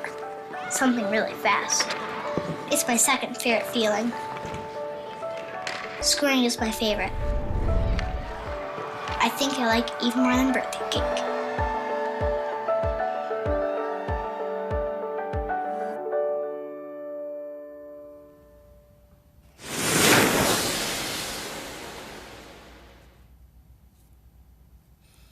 Welcome back. It is now to the round 4 of the USHL Phase 1 draft. We've already flown by through an hour of the show, and we've already flown by through those 3 rounds, and there have been some great picks throughout those first 3 rounds. Brian Tosti here along with Jared Shafran as we move into the second part of our show, and it gets to those later rounds. Obviously 10 rounds. We'll be covering the top 6 of those as we move through. Let's kind of retouch on that third round here, Jared, and when you're looking at some of these guys to make an impact with their hockey teams, Grant Anderson, obviously with the Green Bay Gamblers. Lincoln has been flying around the charts, and granted, we should mention by the end of the whole process, the teams are only going to be able to have 45 players on their protected list, and the Lincoln Stars obviously adding to those right now, so the Phase 2 might be a little bit more quiet for the Lincoln Stars as they move into Phase 2, but really making an impact are they, and also you look at some of the other teams that are making some great selections already through 3 rounds. Yeah, you got to look at Garrett Haar there in the first graphic, and a guy who we mentioned, his brother made an impact in the USHL. Now you're looking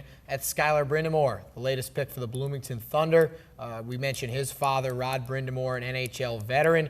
Cam Burke to Cedar Rapids, brother of Cal Burke, and goaltender Dominic Vlaha to the Dubuque Fighting Saints. So obviously some great picks rolling through the system for all of these teams. So let's kind of get to those 4th round selections. Starting it off is going to be the Green Bay Gamblers. They picked up this pick from the Lincoln Stars, who earlier made the trade earlier in the day. They're going to take with their first selection first selection in the 4th round. It's Nolan Baldricka, who is a left wing out of Beltire in the T1 EHL. Another T1 EHL prospect, and Beltire, again, a great organization that's put some great prospects through the system. You know, we don't have a lot of stats, Brian, but on Nolan Baldricka, we see that he scored 7 game-winning goals this past season. I don't care who you play for. 7 game winners is a lot, and that's a flair for the dramatic. Green Bay going to be liking that here in the coming years. Nolan Baldricka to Green Bay. And Green Bay back-to-back here in this 4th round. To start it off, they're also picking Jake Grishus. Grishus, a forward. They're out of the Colorado Thunderbird program, and Colorado Springs native. And again, Jake Grish is a guy who attended the national team development camp. So anytime you get a guy like that to move in and skate with the national team, you obviously know there's some big-time talent there, and there's some upside to players like that. He's got a good size at 6'1", 165 pounds in the T1 EHL league. So a nice piece to the puzzle for the Green Bay Gamblers. Again, in that rebuilding mode are the Green Bay Gamblers. He's going to be a nice piece to set in over the next 2 seasons. Yeah, so 2 picks right away for Green Bay to start off this 4th round. And the 3rd pick of the 4th round is the Des Moines Buccaneers. And the Buccaneers select Joshua Nelson, 51st overall, out of the Chicago Fury U16 team. And Nelson, a guy who was at the USHL Combine, proved himself. Des Moines Buccaneers had a lot of scouts there covering that, and that's what they're going with here in the 4th round. So, and again, a guy like that, anytime you're at the USHL Combine, you're able to improve your stock. Josh Nelson obviously doing that in that pick. Another guy now, let's move to the next pick. It's the Sioux City Musketeers from the Fargo Force with the 52nd overall pick. It's Brock Hill, a Milwaukee Junior Admirals product, defenseman out of Gurnee, Illinois, who will join the Sioux City Musketeers. And again, not a terrible drive, obviously a little bit further, but it is one of those drives for him. So we'll take a look at that pick, and we also do have a chance to check in with Luke Strand, who is from the Madison Capitals. Before we get to their pick in just a couple moments, we'll take a quick listen to Luke Strand, and then we'll get you their pick. Here with Luke Strand, head coach and general manager of the Madison Capitals. Luke, Capitals just completed their first season in the USHL. What has this year been like for you as a first-year team in the league? I think just the league itself is exceptional. So from an expansion standpoint, we had guys that had some big minutes to play as a young player, and I just steadily saw growth, which is always a positive sign. And then as a whole, I mean, the league's competitive night in, night out. So for a young team, I thought we held our own for the most part. Now, Madison's such a passionate hockey market, and attendance was outstanding. I think 5th in the league this year. Just how has the community embraced the Capitals, and how special was it to be a part of the Madison community?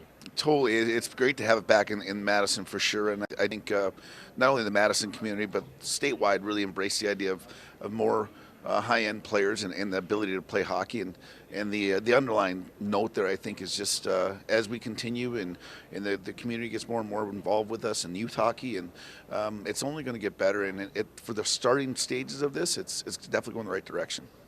Now, you're no stranger to the USHL. You played in the league and you've coached a few seasons in the league. How have you seen the USHL evolve from your time as a player up until now? It's amazing. I think back in the early 90s when it was like a men's league compared to the NHL now. That's what the transformation that's occurred. The depth in the talent pool for sure. And then on the business side, I think you've seen the buildings, fantastic facilities. You've seen the players themselves, the NHL picks. There was the fluky and the obscure pick back in the day, and now it's a common thing. And that direction is only going to get stronger and stronger here as we continue to grow. Heading into the draft now, there's a lot of decisions being made by coaches, a lot of scouting. So as a staff, what kind of decisions are being made by the Capitals, and what sort of players do you guys look for as you head into to the Phase 1 draft? Yeah, the Phase 1 draft, I mean, it's a talented pool. I mean, the depth of a 99-born player, there's a lot of projection involved. I believe that the idea that what somebody is now compared to when they jump into the league could be a lot different, whether their own maturation or simply just skill set. So we got to find some skill. I mean, the skill's hard to come by, and if we get that part and the compete part, I think the size and the willpower takes over itself as they continue to grow in their own game. Luke Strand and the Madison Capitals are next on the dial. They are 53rd overall. They take Kamil Sedlaka, a forward from the Chicago Mission U16 team, again at HPHL. And again, the Chicago Mission, a very good program, so you always have to keep an eye on guys coming out of those organizations. Anybody like that who's able to put up some good points and also able to excel themselves in that league with that team, you can't take them for granted. Sedlaka, interestingly enough, actually a native of Poland. You saw that on that graphic. He's played the last couple seasons in the United States, and he'll hopefully stay here in the United States Hockey League. At least that's what the Madison Capitals are hoping for, as Sedlaka gets that pick. And the Madison Capitals had that draft pick in the 4th round. That was a center, Kamil Sedlaka. Next pick for the Waterloo Blackhawks, number 54. And Waterloo Blackhawks 54, Christian Vesalainen. So that's a tough name right there, Brian. And Vesalainen, obviously we don't know too much about him going forward, but what we do know is Dylan Mills, who is the next pick for the Waterloo Blackhawks. Coming from the Chicago Steel was the original pick. Mills, another guy from the Hill Murray, forward for the Waterloo Blackhawks moving forward, a 6'2" freshman, and again, 17 points in a freshman year over 30 games, again, impressive. And again, all these guys are very tall players at 6'2", and that's kind of the pedigree of these first few rounds in the Phase 1. That's where a lot of the caliber comes, and you start to see the prototypical players coming out of this Phase 1 draft. Yeah, Mills, pick for Waterloo, came over from Chicago, so you get a chance to see Waterloo made the trade there to get that pick from Chicago. They make their 2nd consecutive selection, and now it's time for a Bloomington Thunder selection, Brian. And again, another defenseman for the Bloomington Thunder as we get another nice piece, Michael Callahan, moving into Bloomington out of Roxbury Lanton. He's a defenseman, and so he's a New England prep school guy who you definitely got to keep an eye out for. The notes on him, he's a great defenseman that can run the power play against a lot of other teams and their top lines. So he's going to be a nice little piece if Bloomington could fit him in the next couple seasons. See exactly where he fits into the offensive style on the power play, and maybe he is going to be one of those offensive prototypical players. He's definitely going to be somebody that Bloomington's going to have to work through the system and start to get him to develop a little bit more. But again, that is what this Phase 1 draft is all about, especially with the 4th round selection. Not a bad pick for the Bloomington Thunder. Callahan out of the Boston area there in that Roxbury Latin prep school. Hasn't made a college commitment yet, but I've been told that many programs all over Callahan, and he's going to get great exposure if he doesn't have a commitment by the time he makes it to the Bloomington Thunder, because in this league, there are great scouts that are seeing almost every single one of these games. You've got NHL scouts, you've got college hockey assistant coaches that are here scouting, and all over the USHL, just a great variety of scouting going on, and a lot of these players getting scouted at all levels. And let's move on to the 57th pick in the Phase 1 draft. It is in the 4th round, and this is from the Sioux Falls Stampede. It's Corey Chico, who is the forward moving into the Sioux Falls Stampede organization. Obviously, moving into a great organization in the Sioux Falls Stampede with the 4th-ranked spot in the Western Conference. They are already in the Clark Cup Finals, which will be caught up in the next couple of weeks, and obviously they're waiting their opponent. But again, a nice organization, the Sioux Falls Stampede. Great building out there, brand new building out there, and a great seat in the house, and obviously great history from that Sioux Falls Stampede organization. Then we move on to the next pick. It is the Fargo Force getting the selection, and they're going to take Jack Olson with their pick. Yeah, Fargo gets this pick from the Muskegon Lumberjacks. It's number 58 overall. Jack Olson, the defenseman. We've talked about a lot about Lakeville North. They had that undefeated season, and our top pick there, Ryan Paling. But this is Lakeville South in Minnesota, and this is Jack Olson going over to Fargo. Another defenseman for Fargo here in this Phase 1 draft. And again, the things about him, he's a very good, smooth skater, and especially from a guy to be a two-way forward, especially for when you're looking at the Fargo Force. He has played some defense, so he does know how to break it down on the defensive side of the puck, but he is a forward. So keep your eye out for him in the near future. Moving on, 59th overall pick is to the Omaha Lancers, and it goes Drew Hunter, a centerman that will go to the Omaha Lancers when he joins into the USHL. Yeah, Drew Hunter, Oakland Junior Grizzlies product, has really a smart two-way defenseman, good mobility, closes out his man well, finishes his checks, and sees the ice well. Good passing, good size at 6'2". Last season, 23 points in 66 games for that Oakland Junior Grizzlies, Livonia, Michigan product, and a lot of great players coming out of that area in Michigan, little suburb of Detroit, Livonia, and a guy who the Omaha Lancers looking for as Drew Hunter goes to Omaha. So then with the 60th pick, the Dubuque Fighting Saints going to take Dylan Seitz with the centerman pick for them. And then we move right along into the 61st pick, and that is to the Cedar Rapids Rough Riders with Josh S., a defenseman out of, again, South Lakeville High School in Minnesota, a guy with 23 points in 27 games as a defenseman, and a 5'9" defenseman at that. So again, a guy who probably could move the puck up the ice, and definitely with the small stature, going to be looked to be a guy to move the puck up and be an offensive style defenseman with that pick going to the Cedar Rapids Rough Riders. Yeah, Josh S., you mentioned Lakeville South, and a guy at 5'9", a little bit smaller, but something we haven't talked about much is that this is the Futures Draft. He's got some time to grow. 5'9". Even the big guys have time to grow as well. Exactly. Well, we would talk about some of the sizing here early on. A lot of different players with such big sizes, but 5'9" at this age, not that bad. Like you grow a couple inches, you're fine. So Josh S., a guy who's going to have a little time to grow before he gets to Cedar Rapids. So the next pick, we move forward. It's Tri-City, and we'll let you take this one, Jared. Thanks a lot, Brian. And Tri-City Storm select Brendan Stanko, center from the Bell Tire program out of Howell, Michigan. Brendan Stanko, a guy who the Storm have drafted here in the 4th round, and their head scout, Steve Lowe, based in Michigan. So probably seems like Steve has seen Brendan Stanko a few times this season already. And 30 points in 28 T1 EHL games. And again, Bell Tire, another great organization. T1 EHL making some impact here in the game. And a strong skater. And again, put up a lot of points at the Bantam level with the Oakland Junior Grizzlies. So nice piece of the puzzle there, Jared, for the Tri-City Storm. So let's move further. We're finishing up the 4th round here of the Phase 1 2015 USHL Draft. With the 63rd pick, the Sioux City Musketeers take Ryan Sandlin, who is a center out of Hermantown, Michigan.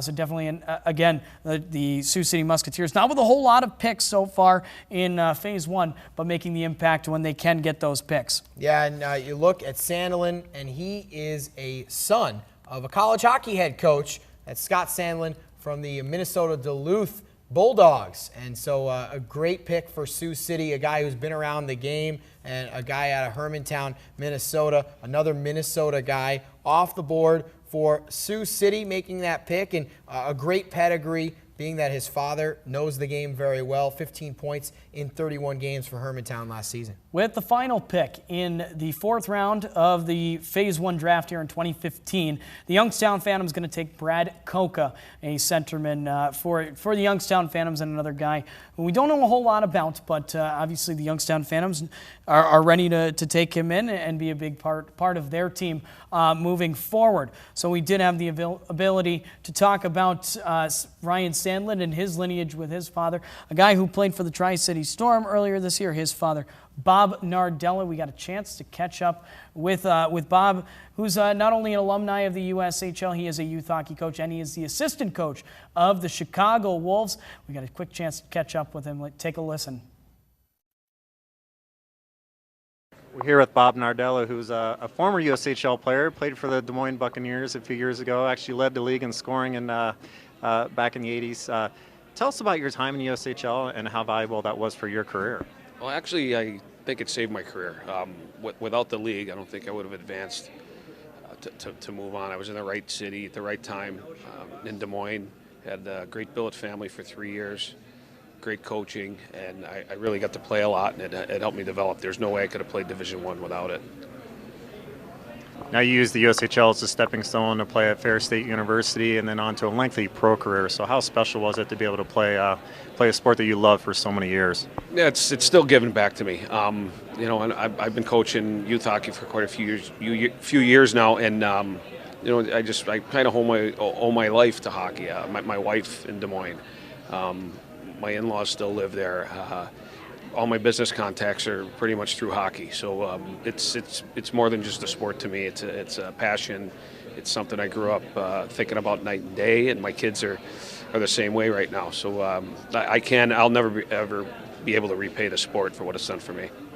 And you mentioned being a part of youth hockey. You're with the very outstanding Chicago Mission program as a coach. You've seen a lot of players move on to the USHL. How does your program view the USHL in terms of a destination for players that come through your program? Oh, it's definitely the top spot. That's the goal for all our kids, is to play in the league. Whether it be, you know, with one of the teams, or the development team. It's the goal. It's the thing we stress. I've been at the midget level for a few years now, and it's definitely the most important place to play as soon as you're done playing midget hockey. It's not even close. Now, the USHL is still a big part of the Nardella family. Your son, Bobby, has spent the last 2 years in USHL. How have you seen him grow over his past 2 seasons in the league? I've seen he's a young man now. He went in as a boy, and now he's a young man, and you know, just very proud of him. And I just see the difference in his demeanor, physical appearance. When you go months without seeing them, that's when you really notice stuff. Is how he approaches people and his mannerisms and everything. I'm extremely proud of him, and it's because he's in, you know, 2 good towns. Sioux City is a great town. It's been in the league forever, and he had a great family he lived with. They really helped him and guide him through things, but yet leaving him, you know, his own time, his own space, and allowing him to grow up. We, you know, as parents, we probably baby our kids a little too much, and this year he's been with a great family also in Tri-City. So. He's loving the atmosphere and the billet family. They do a lot of stuff together, and off the ice is equally as important, if not more, than on the ice. When you're away from home at 16 or 17 years old, it's very important to have a quality family to help guide your kid through. That's it for the 4th round here in the 2015 Phase 1 USHL Draft. Jared Shafran alongside Brian Tosti bringing you the selections for the first 6 rounds. There's 10 total rounds in this Phase 1 draft. Phase 2 will start tomorrow at 8 a.m. Central Time. So a quick turnaround for these general managers who are drafting a lot of different players here today. And we just finished up the 4th round. We're going to recap that 4th round. You take a look at Jake Grishus going to Green Bay in the 2nd pick 4th round. Some really great talent again coming off the board here, Brian. Yeah, when you look at all over at Waterloo with back-to-back picks, Michael Callahan for the Bloomington Thunder, obviously a nice piece. Joshua Nelson, a nice piece for the Des Moines Buccaneers. And again, we're through 4 rounds of hockey, and some of these players are going to be big-time impact players in 2 years with these hockey teams. And it just goes to show you all of the other junior organizations, whether it be Tier 3, whether it be high school products, whether it also be Bantam or midget products. These guys are very skilled players, and it's an attribute to what a great job the coaching staffs and all of these junior programs do for all these players. You look at the next group here in the second half of round 4, and again, guys like Ryan Sandlin who make a nice piece to the Sioux City Musketeers. Jack Olson for the Fargo Force, a nice piece, and Josh S. for the Cedar Rapids Rough Riders. So some really great additions for these rosters through already 4 rounds. We're just about ready for round 5. Well, if you haven't heard your name called yet, we're about to start round 5, and a good example of a player who's in the league, had a big impact with the Anderson Cup winning Youngstown Phantoms this season. That was Chase Pearson. What a great player for Youngstown he was this year, and he was selected in the 5th round of the USHL Phase 1 draft. Let's get to the picks here in round number 5. The first pick, just like a bunch of other rounds, going to Lincoln, and Lincoln taking Eero Teravainen. That's the selection for the Lincoln Stars. A guy who's got some pretty good roots, Brian. Yeah, when you look at him, he is the brother of Teuvo Teravainen, the Chicago Blackhawk who joined in the organization just 2 years ago. Made a splash with the Rockford Ice Hogs at the end of last season, then joined the Blackhawks for a majority of the season, and has already been making a splash in the NHL playoffs as well. His brother Arrow is going to the Lincoln Stars with the 65th pick, and obviously a nice piece to the puzzle for them moving forward, getting a big name in Teravainen. Obviously, if he's anything like his brothers, and from his statistics, he looks that way. 9 points, all of them assists in 11 games with Finland in the U16 junior international tournaments. So obviously a nice little player to have for them at 5'11", 150 pounds. He can definitely grow a little bit, but again, his brother, no slouch to the offensive style of the game, and he's a smaller guy as well. So I think that's a little bit of a steal if you're looking at the Euros being brought in, and especially into Lincoln. I think is a nice little piece for them. Lincoln starting off round number 5 with Teravainen. And in the second pick of round number 5, we've got Eric Dahl going to Sioux City, the Musketeers, getting on the board with a defenseman from the Shattuck St. Mary's program. Hometown of Lakeville, Minnesota. Not one of those Lakeville guys, Yeah. but he's from Lakeville, obviously producing a lot of great 1999 birth years. And Eric Dahl going to Sioux City. And again, sometimes a lot of people look at points when they're talking about players. This guy only 14 points through 55 games. However, as a defenseman, not his job and his style of game. He's a little bit of bigger defenseman, nice, tough, stay-at-home defenseman who's physical at 6'1", 175 already. As a 99 birth year, you can't really ask for too much more except for him to get bigger and stronger as he moves forward. So that pick taken by the Sioux City Musketeers with the 66 overall in the 5th round. As we move now to the Des Moines Buccaneers, they take Cameron Babiak with their pick, right defenseman out of Honeybaked, another HPHL player out of Honeybaked, Saline, Michigan product as well. And again, a nice little addition for the Des Moines Buccaneers. Yeah, another Honeybaked product there for Des Moines. Reliable defensive defenseman, good with the puck. Again, not a big contributor on the offensive end, but that's not expected at that level here. You got to be a good defenseman first. And a Honeybaked program guy, Babiak, but also played for the Bell Tire program. And he goes off the board to Des Moines at the number 67 pick. Number 68, it's Fargo Force that have that pick. Number 68 overall, Carson Kosabud will be taken by the Fargo Force. Moorhead was his team in Moorhead, Minnesota. And another defenseman, Brian, off the board. And again, a nice organization, the LA Junior Kings. You know, sometimes they don't get as much hay as they may deserve, really, out in California. And again, out in LA, you've been seeing the booming of LA hockey as of late. You saw a couple guys for the Bloomington Thunder earlier this year. Ryan Soroki, who was eventually named the first team captain. He was a guy out of California, played a little bit of time with the Kings. And also Alec Mayer, a guy who stepped up and played a short time with the LA Junior Kings. Obviously another guy, Jacob McGrew, going into the Fargo Force organization from Orange County, California. Going to be, again, a nice little addition for the Fargo Force here. Absolutely, and we've got a couple more selections, and then we will actually hear from Jay Verity of the Sioux City Musketeers. He'll speak to us in just a couple moments. Get a couple more picks here, though. I believe we're at number 69 for the Madison Capitals. Michael Schumacher off the board for the Madison Capitals.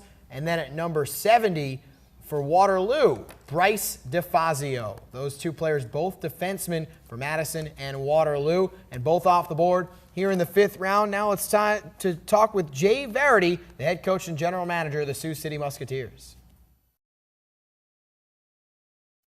Jay Verity, head coach and general manager of the Sioux City Musketeers. Jay, the USHL Draft's coming up, but the Musketeers have already been active, signed a player to a tender. Eli Tolvanen, what can you tell us about him and what he's going to bring to the Musketeers next season? Well, for us, he's an elite player. He was able to come over to Sioux City, skate with our team for a little bit. We think he's got a bright future in the USHL and in college hockey after. He's an extremely talented player, heads up, good vision, moves the puck, good size, not small, not big, but just a good sized player. Now, every team in the league has a little bit different philosophy when it comes to the draft, so sort of describe what the Musketeers are looking for with the Phase 1 with the 1990 birth year players. Well, Phase 1 for us is about building for the future. Occasionally, you can find a player that will jump on your roster. That's a situation that I think transpires in training camp. Some of these young players come in and they are ready for the league, whether it be their skill that separates them or their size, their ability to play in the league. So it's a little bit of both. We are building for the affiliate list, but those players do have a chance of making our team. Now, you mentioned a couple of those young guys. Last year, Phase 1 draft picks, Simon Butala, Jake Reisig, played big roles on your team this year. How were they able to step in and help the Musketeers at such a young age? Well, Jake did it right from the very beginning. He went to Russia with us in August, right out of training camp, made our team. Surprised us, actually. We didn't think he was going to be ready. He came into camp. He had an outstanding camp, made our team, and played a ton of games for us and was a offensive producer for us as well. Simon Butala, his path was a little different. He spent half the year with his team at Christmas, joined our team, and was able to grow, play some games, get a chance to practice with us the second half of the season, and looking forward to him being a part of our group next year. After you. We're about halfway through the 5th round of the 2015 Phase 1 USHL Draft. Jared Shafran along with Brian Tosti. You just heard from Jay Verity of the Sioux City Musketeers, and we've got some more picks to get to you, of course. A couple other players coming at you here. The next pick is actually the Chicago Steel, and they take Christopher Garvey, left wing. And so Chicago Steel picking him up out of the Long Island Goals program. And you take a look at Garvey, 5'11", 165 pounds, 43 points in just 29 AYHL games last year. Excellent offensively, one of the top players in that Long Island area. Good hands and skating ability. Played in the USHL Atlantic Challenge last fall as well. And again, if you get your eyes on a player at the Atlantic Challenge, it just shows what the Combine and the Atlantic Challenge can do for players. They can give them a little bit of a splash towards the league. And obviously, making a big impact was Christopher Garvey at that, enough to make the 5th round selection for the Chicago Steel. Let's move to Bloomington's next pick. It's the 72nd overall, and they take Christian Thomas in the draft, a guy from the Northern Cyclones U16 program, 36 points in 20 games in the EPL league. Not necessarily large in size, but at the same time, he's got a good motor. And if you know anything about the Bloomington Thunder offense, those hard-nosed players that can get to tough areas on the ice, that is what they look for in the Bloomington Thunder offense. So you don't have to be too big as long as you're doing the things right on the offensive side of the puck. Moving on, pick number 73 overall goes to the Sioux Falls Stampede. And we talked a little before, Sioux Falls, not a ton of picks in this draft. They've mortgaged a little bit of the future to try to win a Clark Cup championship as they're in the finals this year. And Sioux Falls with that pick here in the 5th round, they go with Riley Pratzen. Pratzen, a Providence Friar commit, just won the national championship, did the Friars, Springfield Cathedral High School player, and expected to hit a growth spurt a little bit. He's only currently 5'8", Brian, but another guy, Riley Pratzen, committed to college but has battled some injuries this season, so he might have fallen a little bit in the draft. And Sioux Falls, who didn't have a lot of picks, figured hey, let's pick up Riley and see how we can do. And that's one of those things that if you don't have a lot of picks and you have some late, it's not a bad idea to take a guy who may or may not have had a few injuries, but if he can get healthy in the next couple of years, it could be a nice piece. And Sioux Falls, obviously, coming off of a great season now, in the next couple of years, you can assume they're going to lose some of those top-end players that they have now, but they're also going to have a couple very nice pieces of the puzzle. Riley Pratt's going to be one of them. Next is Muskegon. They will take Matt Allen with their 74th pick overall. And Matt Allen joining the Musketeers with that pick. The Omaha Lancers then next, Jason Robertson, right winger for the Lancers. Lancers making a pick there in round number 5. That was 75 overall. Jason Robertson, the right wing. Going to the Lancers. Number 76 pick, the Dubuque Fighting Saints. Pick Danny Petrick, right defenseman, and he was headed to Dubuque. And you know what, Brian? You probably got a little bit more to tell about Well, Petrick. again, this is another guy who actually, surprisingly, compared to Torrey Krug, another player who, and anytime you can compare a guy who's a little bit small in stature maybe, who can play, play a game like that, like a Torrey Krug style game, you got to be impressed with that comparison. Another thing that is different between he and Torrey Krug, obviously Krug, an offensive guy. This guy, Dan Petrick, won't shy away from the physical style of the game. So I think it's going to be a nice little piece for the Omaha Lancers, who do play a little bit of a physical defensive game as well. And especially to have a smaller guy do it, you can't ask too much more from a small defenseman. Moving on to pick number 77 here in the 5th round of the 2015 USHL Phase 1 draft. We got a goaltender off the board for Cedar Rapids, Jake Begley, out of Hill Murray High School in Minnesota, native of Lake Forest, Minnesota. 8-2-0 with a 1.59 goals against average and a 91.7% save percentage. 2 shutouts this past season. A guy who made his name in the playoffs, and that's always a good thing. Yeah, winning 3 games in the playoffs. And again, this is just insane stats that you look at through 3 games. 0.67 goals against average and a 95.8 save percentage. Anytime you can look at a goaltender and say that they're able to do that in clutch time, that's a guy that you'd like to have on the roster, and especially looking at him as a guy who attended the National Team Development Program Combine. Obviously, there are some intangibles that come into his game, and will need a little bit of development probably on his skill sets, but that's exactly what you're able to do with 1 year into to develop even more, and then also join your USHL team and develop even more before you head off to college. Tri-City Storm are up next here in Phase 1. In the 5th round, the Storm select Blake Kriska, the defenseman. Second Bell Tire Program defenseman for Tri-City, Blake Kriska. Off the board, 13 points in 32 games as a defenseman last season. Played for Bell Tire last year, but the year before played in the Bantams for the Oakland Junior Grizzly program. 5'10", 170 pounds. So the Tri-City Storm strike in the 5th round with Blake Kriska. With the 79th pick, the Sioux City Musketeers right back on the board. We talked to Coach Jay Vardy not long ago. They're making their splash. Christian Lesueur is their pick here with the in the 5th round. As we move forward, he's a guy who picked up 25 points in 31 games as a forward at Brunswick School in his sophomore year, and again after scoring 15 in his freshman year.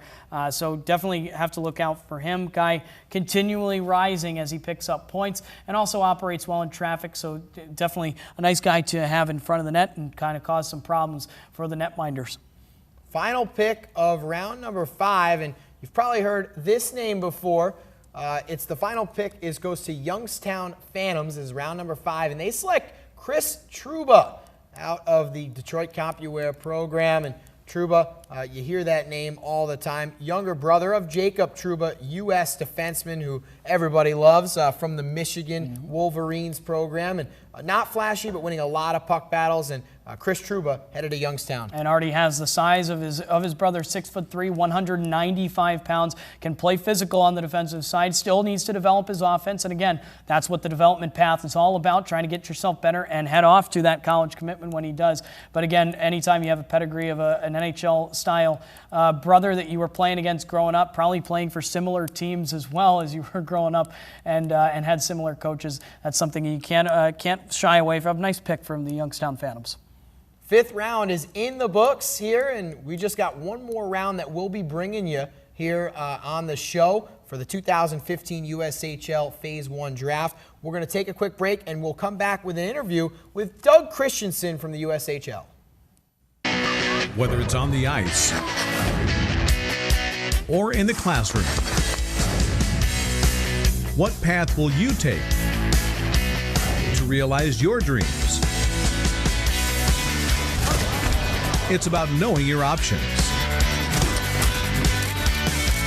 Make the educated decision.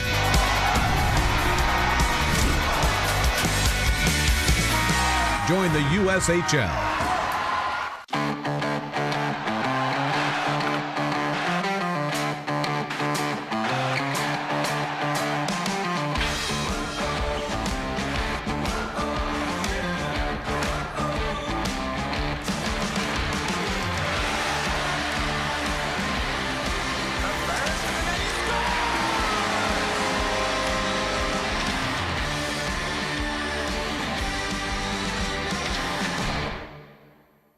The Aspire Beverage Company's story is simple. We're just a couple of hockey dads that couldn't find a healthy sports drink for our families, so we created one. Aspire Fire, Ice, and Storm sports drinks contain all the good stuff, none of the junk.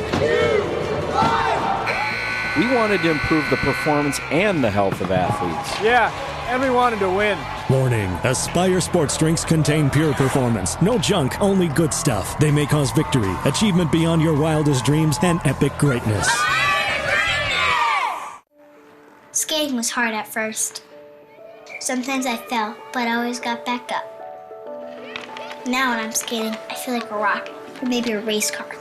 Something really fast. It's my second favorite feeling. Scoring is my favorite. I think I like it even more than birthday cake.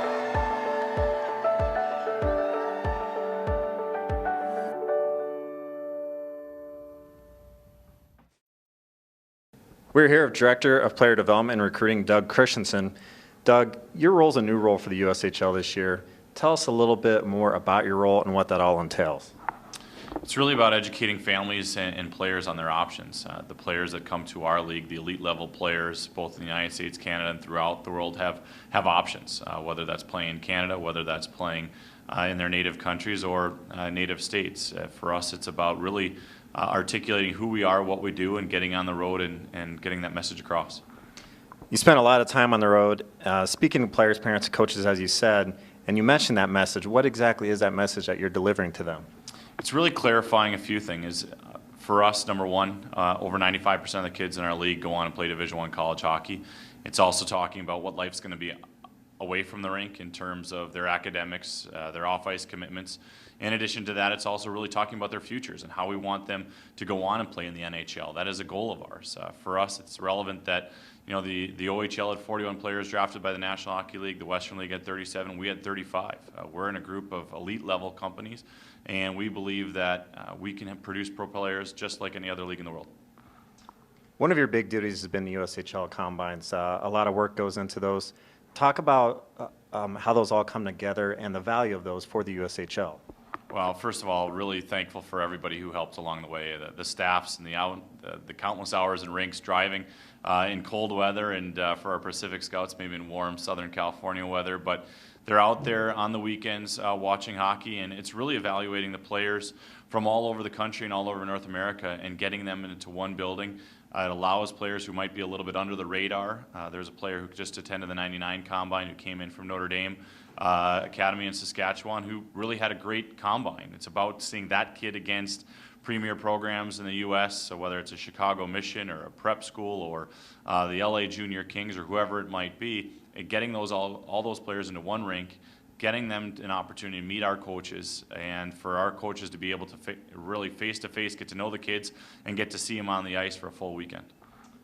Although you're in a new role, you're no stranger to the USHL. You played in the league and also went the college hockey route. So how have you been able to use that firsthand experience in your new role? Well, I think I went through a lot of the anxious moments. Both my brother and myself were lucky enough to play in the league. I played in Green Bay. I played for Don Granado, and I know how tough that was. I know what the adjustment was like going from youth hockey to a league where everybody was the best player on their team. And it's a big adjustment, and so I can talk to the players about that, but I can also talk a little bit about from a family point of view. I know for my family, it was a very academically focused family. I know my grandmother called my dad every day concerned about my future, that I wasn't going right to college, but it was a path that allowed me to be a better student when I got to school. That time in between high school and college for me was invaluable in terms of my own maturation, and same for my brother. And I think that having gone through it as a family and seeing the benefits both on and off the ice, it's a really easy thing for me to talk about and hopefully be able to help some families as they kind of are going through some of those anxious moments themselves.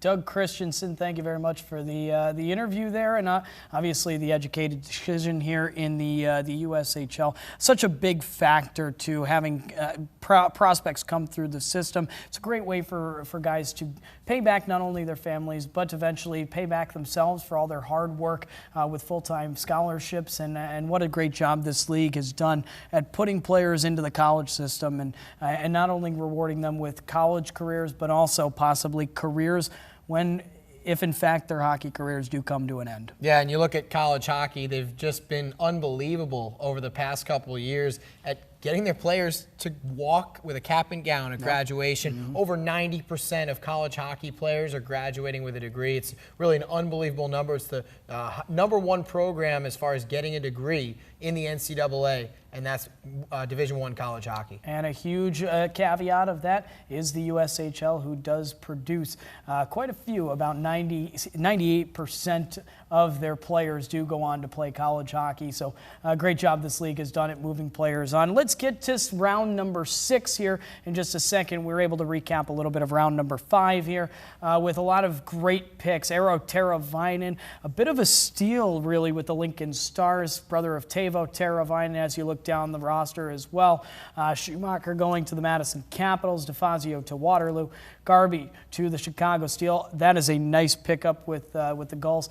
And then also, for moving forward, just some really nice late round picks, and really they can make the difference for some of your hockey teams as they move forward at the end of round 1. They could be big time players, like Ryan Donato has been for the Omaha Lancers. Absolutely, there, Brian. You got to look at some of those picks for the round number 5. Here's some more. Jason Robertson going to Omaha. Jake Begley, goaltender, off the board for Cedar Rapids. Tri-City Storm getting Blake Kriska, a Bell Tire product. And you see Chris Trouba there on the left, brother of Jake Trouba, going to the Youngstown Phantoms. And especially looking at late round picks, round 5. You look back at the history of some of round 5 picks. Alex Broadhurst, a guy for the Chicago Blackhawks and the Rockford Ice Hogs, who was picked.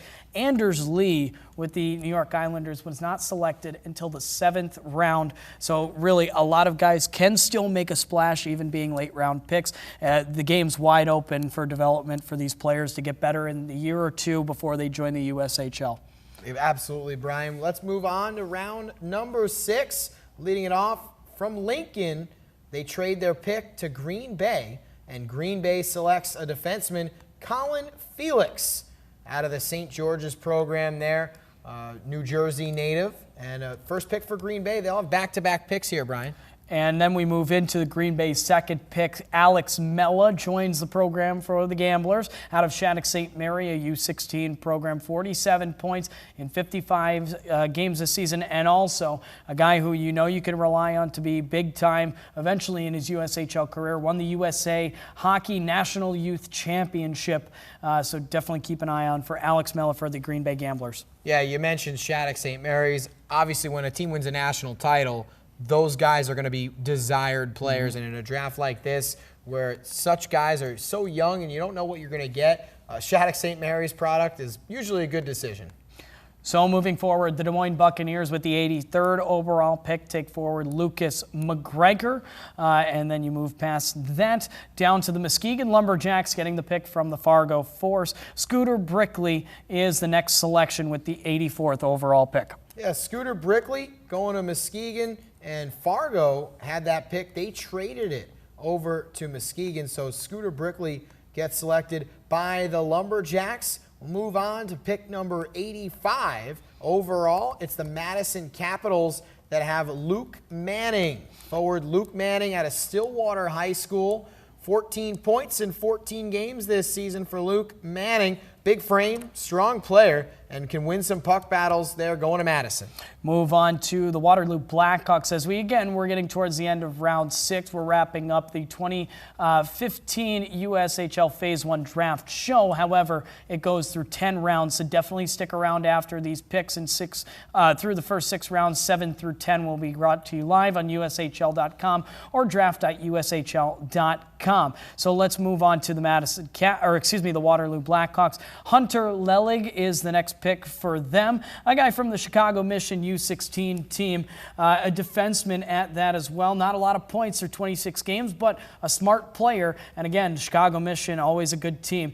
Guy from Waterloo already, native that grew up in the Waterloo Junior Hawks organization. So a guy who's coming home, a great storyline for the Waterloo Blackhawks to play here in the next couple of years. Yeah, how awesome is that for Waterloo? I mean, not often that you can take a guy who's from Waterloo, Iowa, and we saw his name earlier in preparation, Brian. You know, the thought comes to mind, wow, what if he's there for Waterloo? That would be such a great story for that town, for that fan base. And, you know, it's funny, we've seen some of those programs, games, just being in Waterloo for some games, Tri-City in the Western Conference with Waterloo, and I've seen some of those players, and they get after it. They're very competitive, and really just congratulations there, being able to bring home a hometown player like that. You don't see it often here in the USHL. You got to mention Hunter Lillig is going to be very excited to be joining back to Waterloo. And again, obviously being from Waterloo, he might not even need a bill at home. It makes it a little easier on the bill program for the Blackhawks. Now we move on to the Chicago Steel. They are the 87th pick. They take Seth Benson, a left winger that will join from Moorhead State High School out of Minnesota. Again, another forward at 6'1", 170 with a lot of time to develop for the Chicago Steel. And after him, Patrick Smith will join the Bloomington Thunder. And when you look at Smith, a guy from Compuware and a Toledo, Ohio native, and again, the HPHL making an impact here. 6'3", 191-pound forward. And again, early on, that's a nice pick for Bloomington. Has a lot of time to develop, and if he is brought in correctly, he can very much make an impact in a couple of years as a big, powerful forward, and not to mention a power center. Yeah, absolutely, Brian. You look at Bloomington, a Compuware pick. That's another program we see players all the time out of that Compuware program. And you mentioned it, Bloomington, a new team in the USHL. They're still developing. They're still developing that roster. And this guy, Patrick Smith, at a 6'3", 190 pounds. He's a 1999 birth year. That's a great size pick for Bloomington. And the Thunder, I'm sure, have seen him play, seen him skate. And that's a nice pick for them. We're moving on to number 89 overall. It's the Sioux Falls Stampede, and they select goaltender Mitchell Gibson. The Stampede get a goaltender. Stampede goaltenders have been doing really well as of late. Yeah. Moving on to the Clark Cup Finals, Stefanos Lekis has carried the load. He's committed to University of Vermont. Now the Stampede going to try to replace him as they get a young goaltender. And you got to find a place to fill in the void that you're going to lose with Arthur Bry when he ends up leaving the Sioux Falls Stampede. Obviously a nice guy who's been there for a couple of years. You lost David Jacobson earlier in the year, who was a guy who's committed now to Arizona State, playing up in the BCHL. But, you know, a nice little piece to now work into the system after Lekis is done. Maybe able to take over the reins for the Sioux Falls Stampede. So a nice pick. As we move forward, another set of picks here in round 6 as we finish up. Hayden Rowan is going to the Muskegon Lumberjacks out of Honeybaked U16, 9 points in 17 HPHL games. Again, not a flashy player. Muskegon has had a couple of those in the last couple of years, but will have a good offensive opportunity to join the Muskegon Lumberjacks. Absolutely, the pick for Muskegon there, going using it on Hayden Rowan, a forward going to Muskegon. The Omaha Lancers up next, and they take defenseman Ben Pirko. Going to be hearing a lot of that name in Omaha over the next couple of years. Ben Pirko to the Omaha Lancers at pick number 91. 92 is the Dubuque Fighting Saints. They will take Cole Gutman, a centerman. Again, another LA Junior Kings prospect from the T1 EHL. Very, very offensive, smart player who can be a little bit creative on the offensive side of the puck, and we've seen plenty of those for the Dubuque Fighting Saints over the years. Definitely look for him to make an impact, and again, a guy who late round could be a very big impact player for them in the near future. Let's move on to 93. It's the Cedar Rapids and Eric Urbank, who joins the Cedar Rapids Rough Riders. Yep, and Eric Urbank, right wing there for Cedar Rapids. He is pick number 93 for the Rough Riders. Next pick, the Tri-City Storm, selecting in round number 6. The Storm picking 94th overall, and they're taking Sean Cohen out of Dexter Prep. He's a Dartmouth commit, and a game's described as poised and smooth. Defenseman to the Tri-City Storm, Sean Cohen. Scouts noted that he's got some confidence against some older players, and as a younger guy playing up against some older guys, that's great to see for a Tri-City Storm pick. And especially, I know we were mentioning before, just to see a Dartmouth commit, a very smart player if you're headed to Dartmouth as well, and something that, as we were mentioning before, if he's going to play up with some of the older guys, it's definitely a nice asset to have as you move through your early USHL career. Let's move on to the next pick in the 6th round. Final 2 picks. Robert Welsher will get the nod from the Sioux City Musketeers. Bell Tire, former player there from Grosse Pointe Farms in Michigan. Tier 1 Elite Junior League, Tier 1 Elite Hockey League, Junior League there again out of Bell Tire, 22 points in 31 T1 EHL games, and again a shifty skater for the makes the impact there for the Sioux City Musketeers. Good hands, he competes pretty hard on the puck as well. Nice fit for the Musketeers. Final pick of round number 6, and this is the final pick we're going to announce here on this show. It's again to the Youngstown Phantoms, and the Phantoms draft Jay O'Brien. Jay O'Brien out of Dexter Academy. Boston College commit. Anytime you get a Boston College commit, that's a good thing. And Youngstown has Austin Cangelosi, who's at Boston College. 9 points in 31 games as a freshman for Jay O'Brien there. You see out of Dexter Academy. Nice looking player there for the Youngstown Phantoms. Not to mention Boston College, not too, as we mentioned, familiar with the Youngstown Phantoms. Also have Chris Birdsall between the pipes, who is a Boston College commit as well. So nice fit for them to land O'Brien here with the final pick of the 6th round.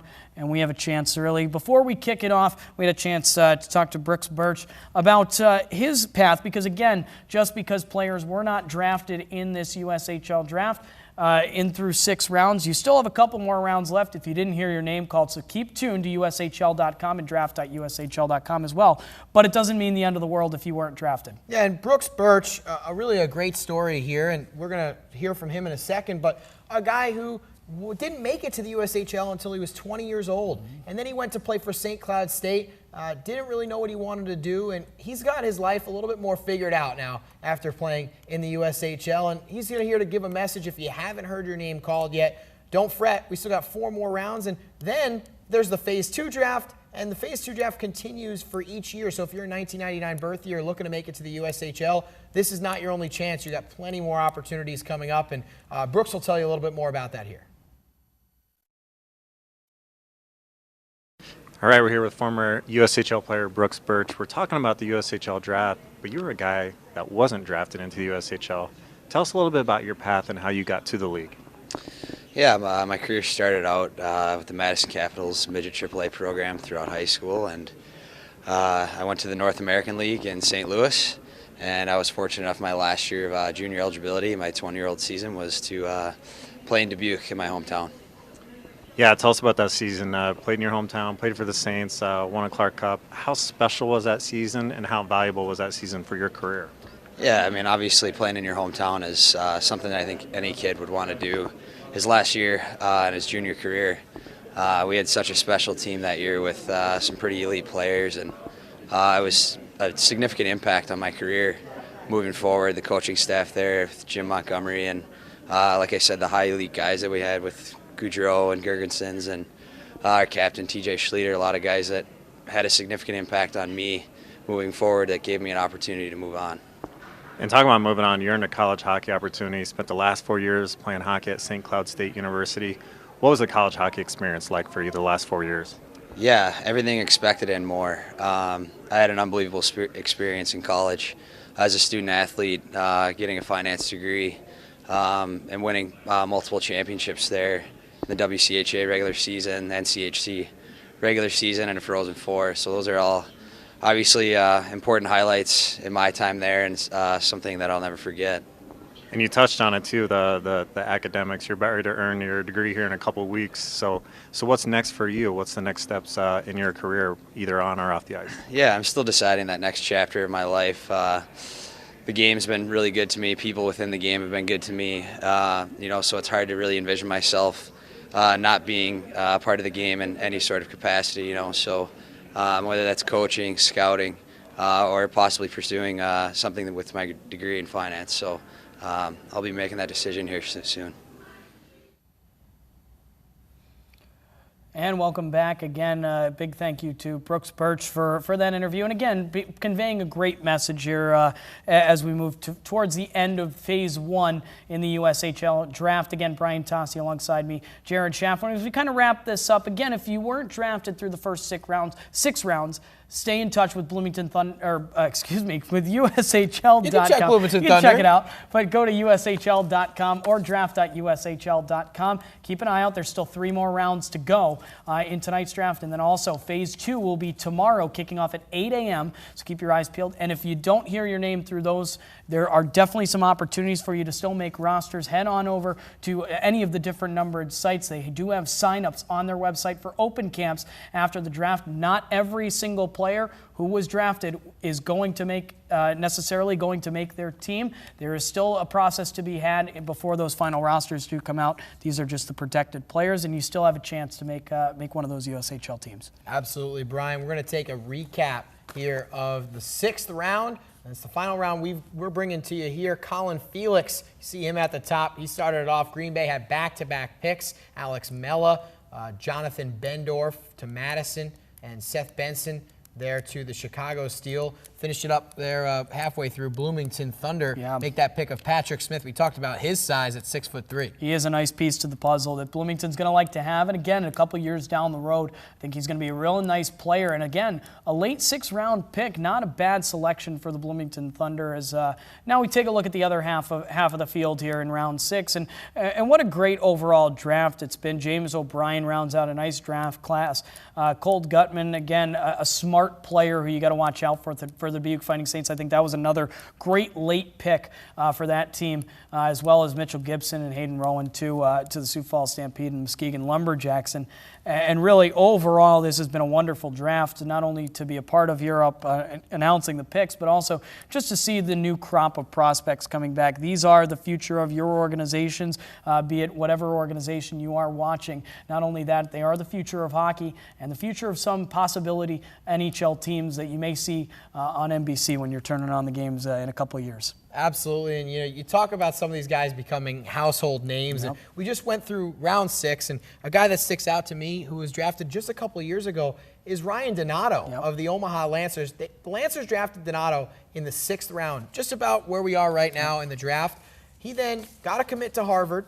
He also got a 2nd round draft selection of the Boston Bruins, a guy who really just is oozing with talent. We got to see him on display a little bit at the end of the year as an affiliate player. And Ryan Donato, a guy who's most likely going to go on to play at Harvard next year. And just a great name that Lancer fans know. And anyone who played the Lancers late in the season saw what a talent a 6th round pick can become here, Brian. 5th round, 6th round, 7th round, the list goes on and on. There's been a lot of great stories throughout the USHL history, and I think as you move forward through the rest of the picks, definitely keep your eyes out because some of those players could become those household names that you're looking forward to watching, not only in college, but also possibly at the NHL and the AHL level. So definitely keep an eye on some of those players. But it has been a pleasure here. Jared, it's been wonderful to be part of the draft, and we do thank you for tuning in to the USHL Phase 1 Draft Show. Absolutely, and just to recap everything before we sign off here on the draft show, we started things off. The Lincoln Stars had the #1 overall pick, Ryan Poehling, a St. Cloud State commit, starts it off. Paling, we talked a lot about the family there, the Lakeville North, Minnesota program that went undefeated last year. Paling's two brothers, both products of the Green Bay Gamblers, but now he goes to Lincoln to start things off. And then after that, Brian, just a slew of great selections. Slew of great selections, some great tenders as well. You look at Wyatt Bogiovanni, a great forward asset for the Des Moines Buccaneers as they move forward. Cameron Hausinger, a nice piece for the Chicago Steel.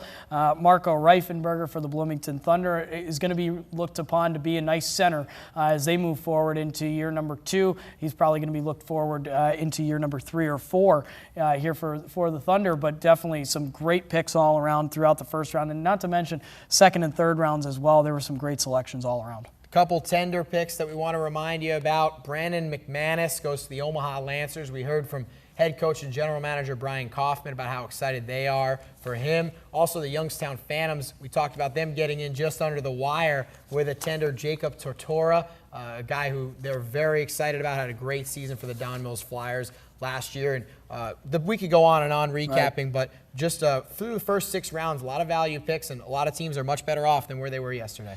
And that's the overall point of it. Not only do they have the opportunity to be all said and done after today, they do have tomorrow's draft to look forward to, 8 a.m. You can catch those picks on USHL.com and just head to USHL.com and follow those picks, and also follow them on Twitter through the USHL site as well. Big thank yous going out to the league office, to Bob Fallon, Adam Micheletti, Aaron Westdorf, and all the rest of the USHL hockey staffs. We do thank you for all the support that you've given the USHL, and also all the support of these young players as they move into the Tier 1 junior organization that is the USHL.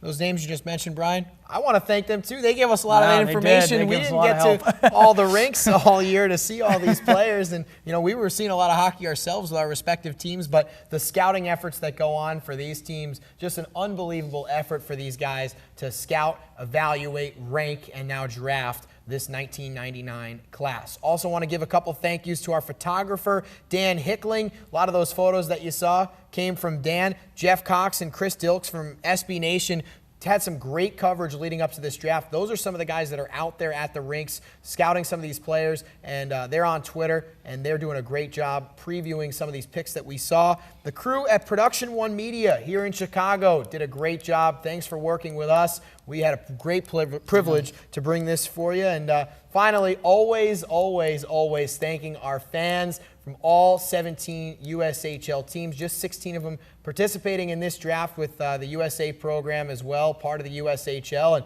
want to thank everyone for tuning in, taking a look at us announcing some picks here, Brian. And it was a great fun to be associated with the show once more. A lot of teams getting better tonight. Tomorrow, it's the Phase 2 draft. Phase 2 is coming at you at 8 a.m. Central Time. Head to USHL.com for the updated live tracker of those drafts as these teams look to make each other better. All the teams better.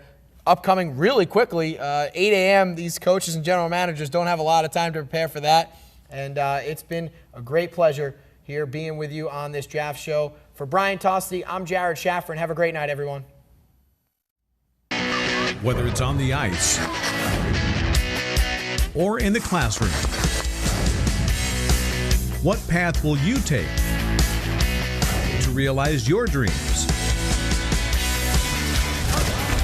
It's about knowing your options. Make the educated decision.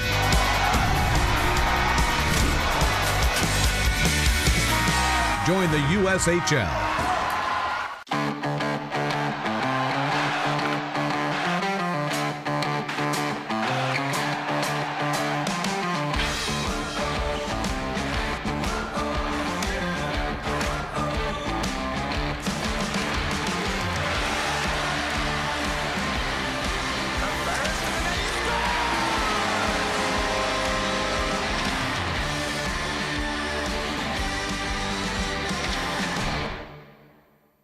The Aspire Beverage Company's story is simple. We're just a couple of hockey dads that couldn't find a healthy sports drink for our families, so we created one. Aspire Fire, Ice, and Storm sports drinks contain all the good stuff, none of the junk. We wanted to improve the performance and the health of athletes. Yeah, and we wanted to win. Warning, Aspire sports drinks contain pure performance. No junk, only good stuff. They may cause victory, achievement beyond your wildest dreams, and epic greatness. Skating was hard at first. Sometimes I fell, but I always got back up. Now when I'm skating, I feel like a rocket, or maybe a race car. Something really fast. It's my second favorite feeling. Scoring is my favorite. I think I like it even more than birthday cake.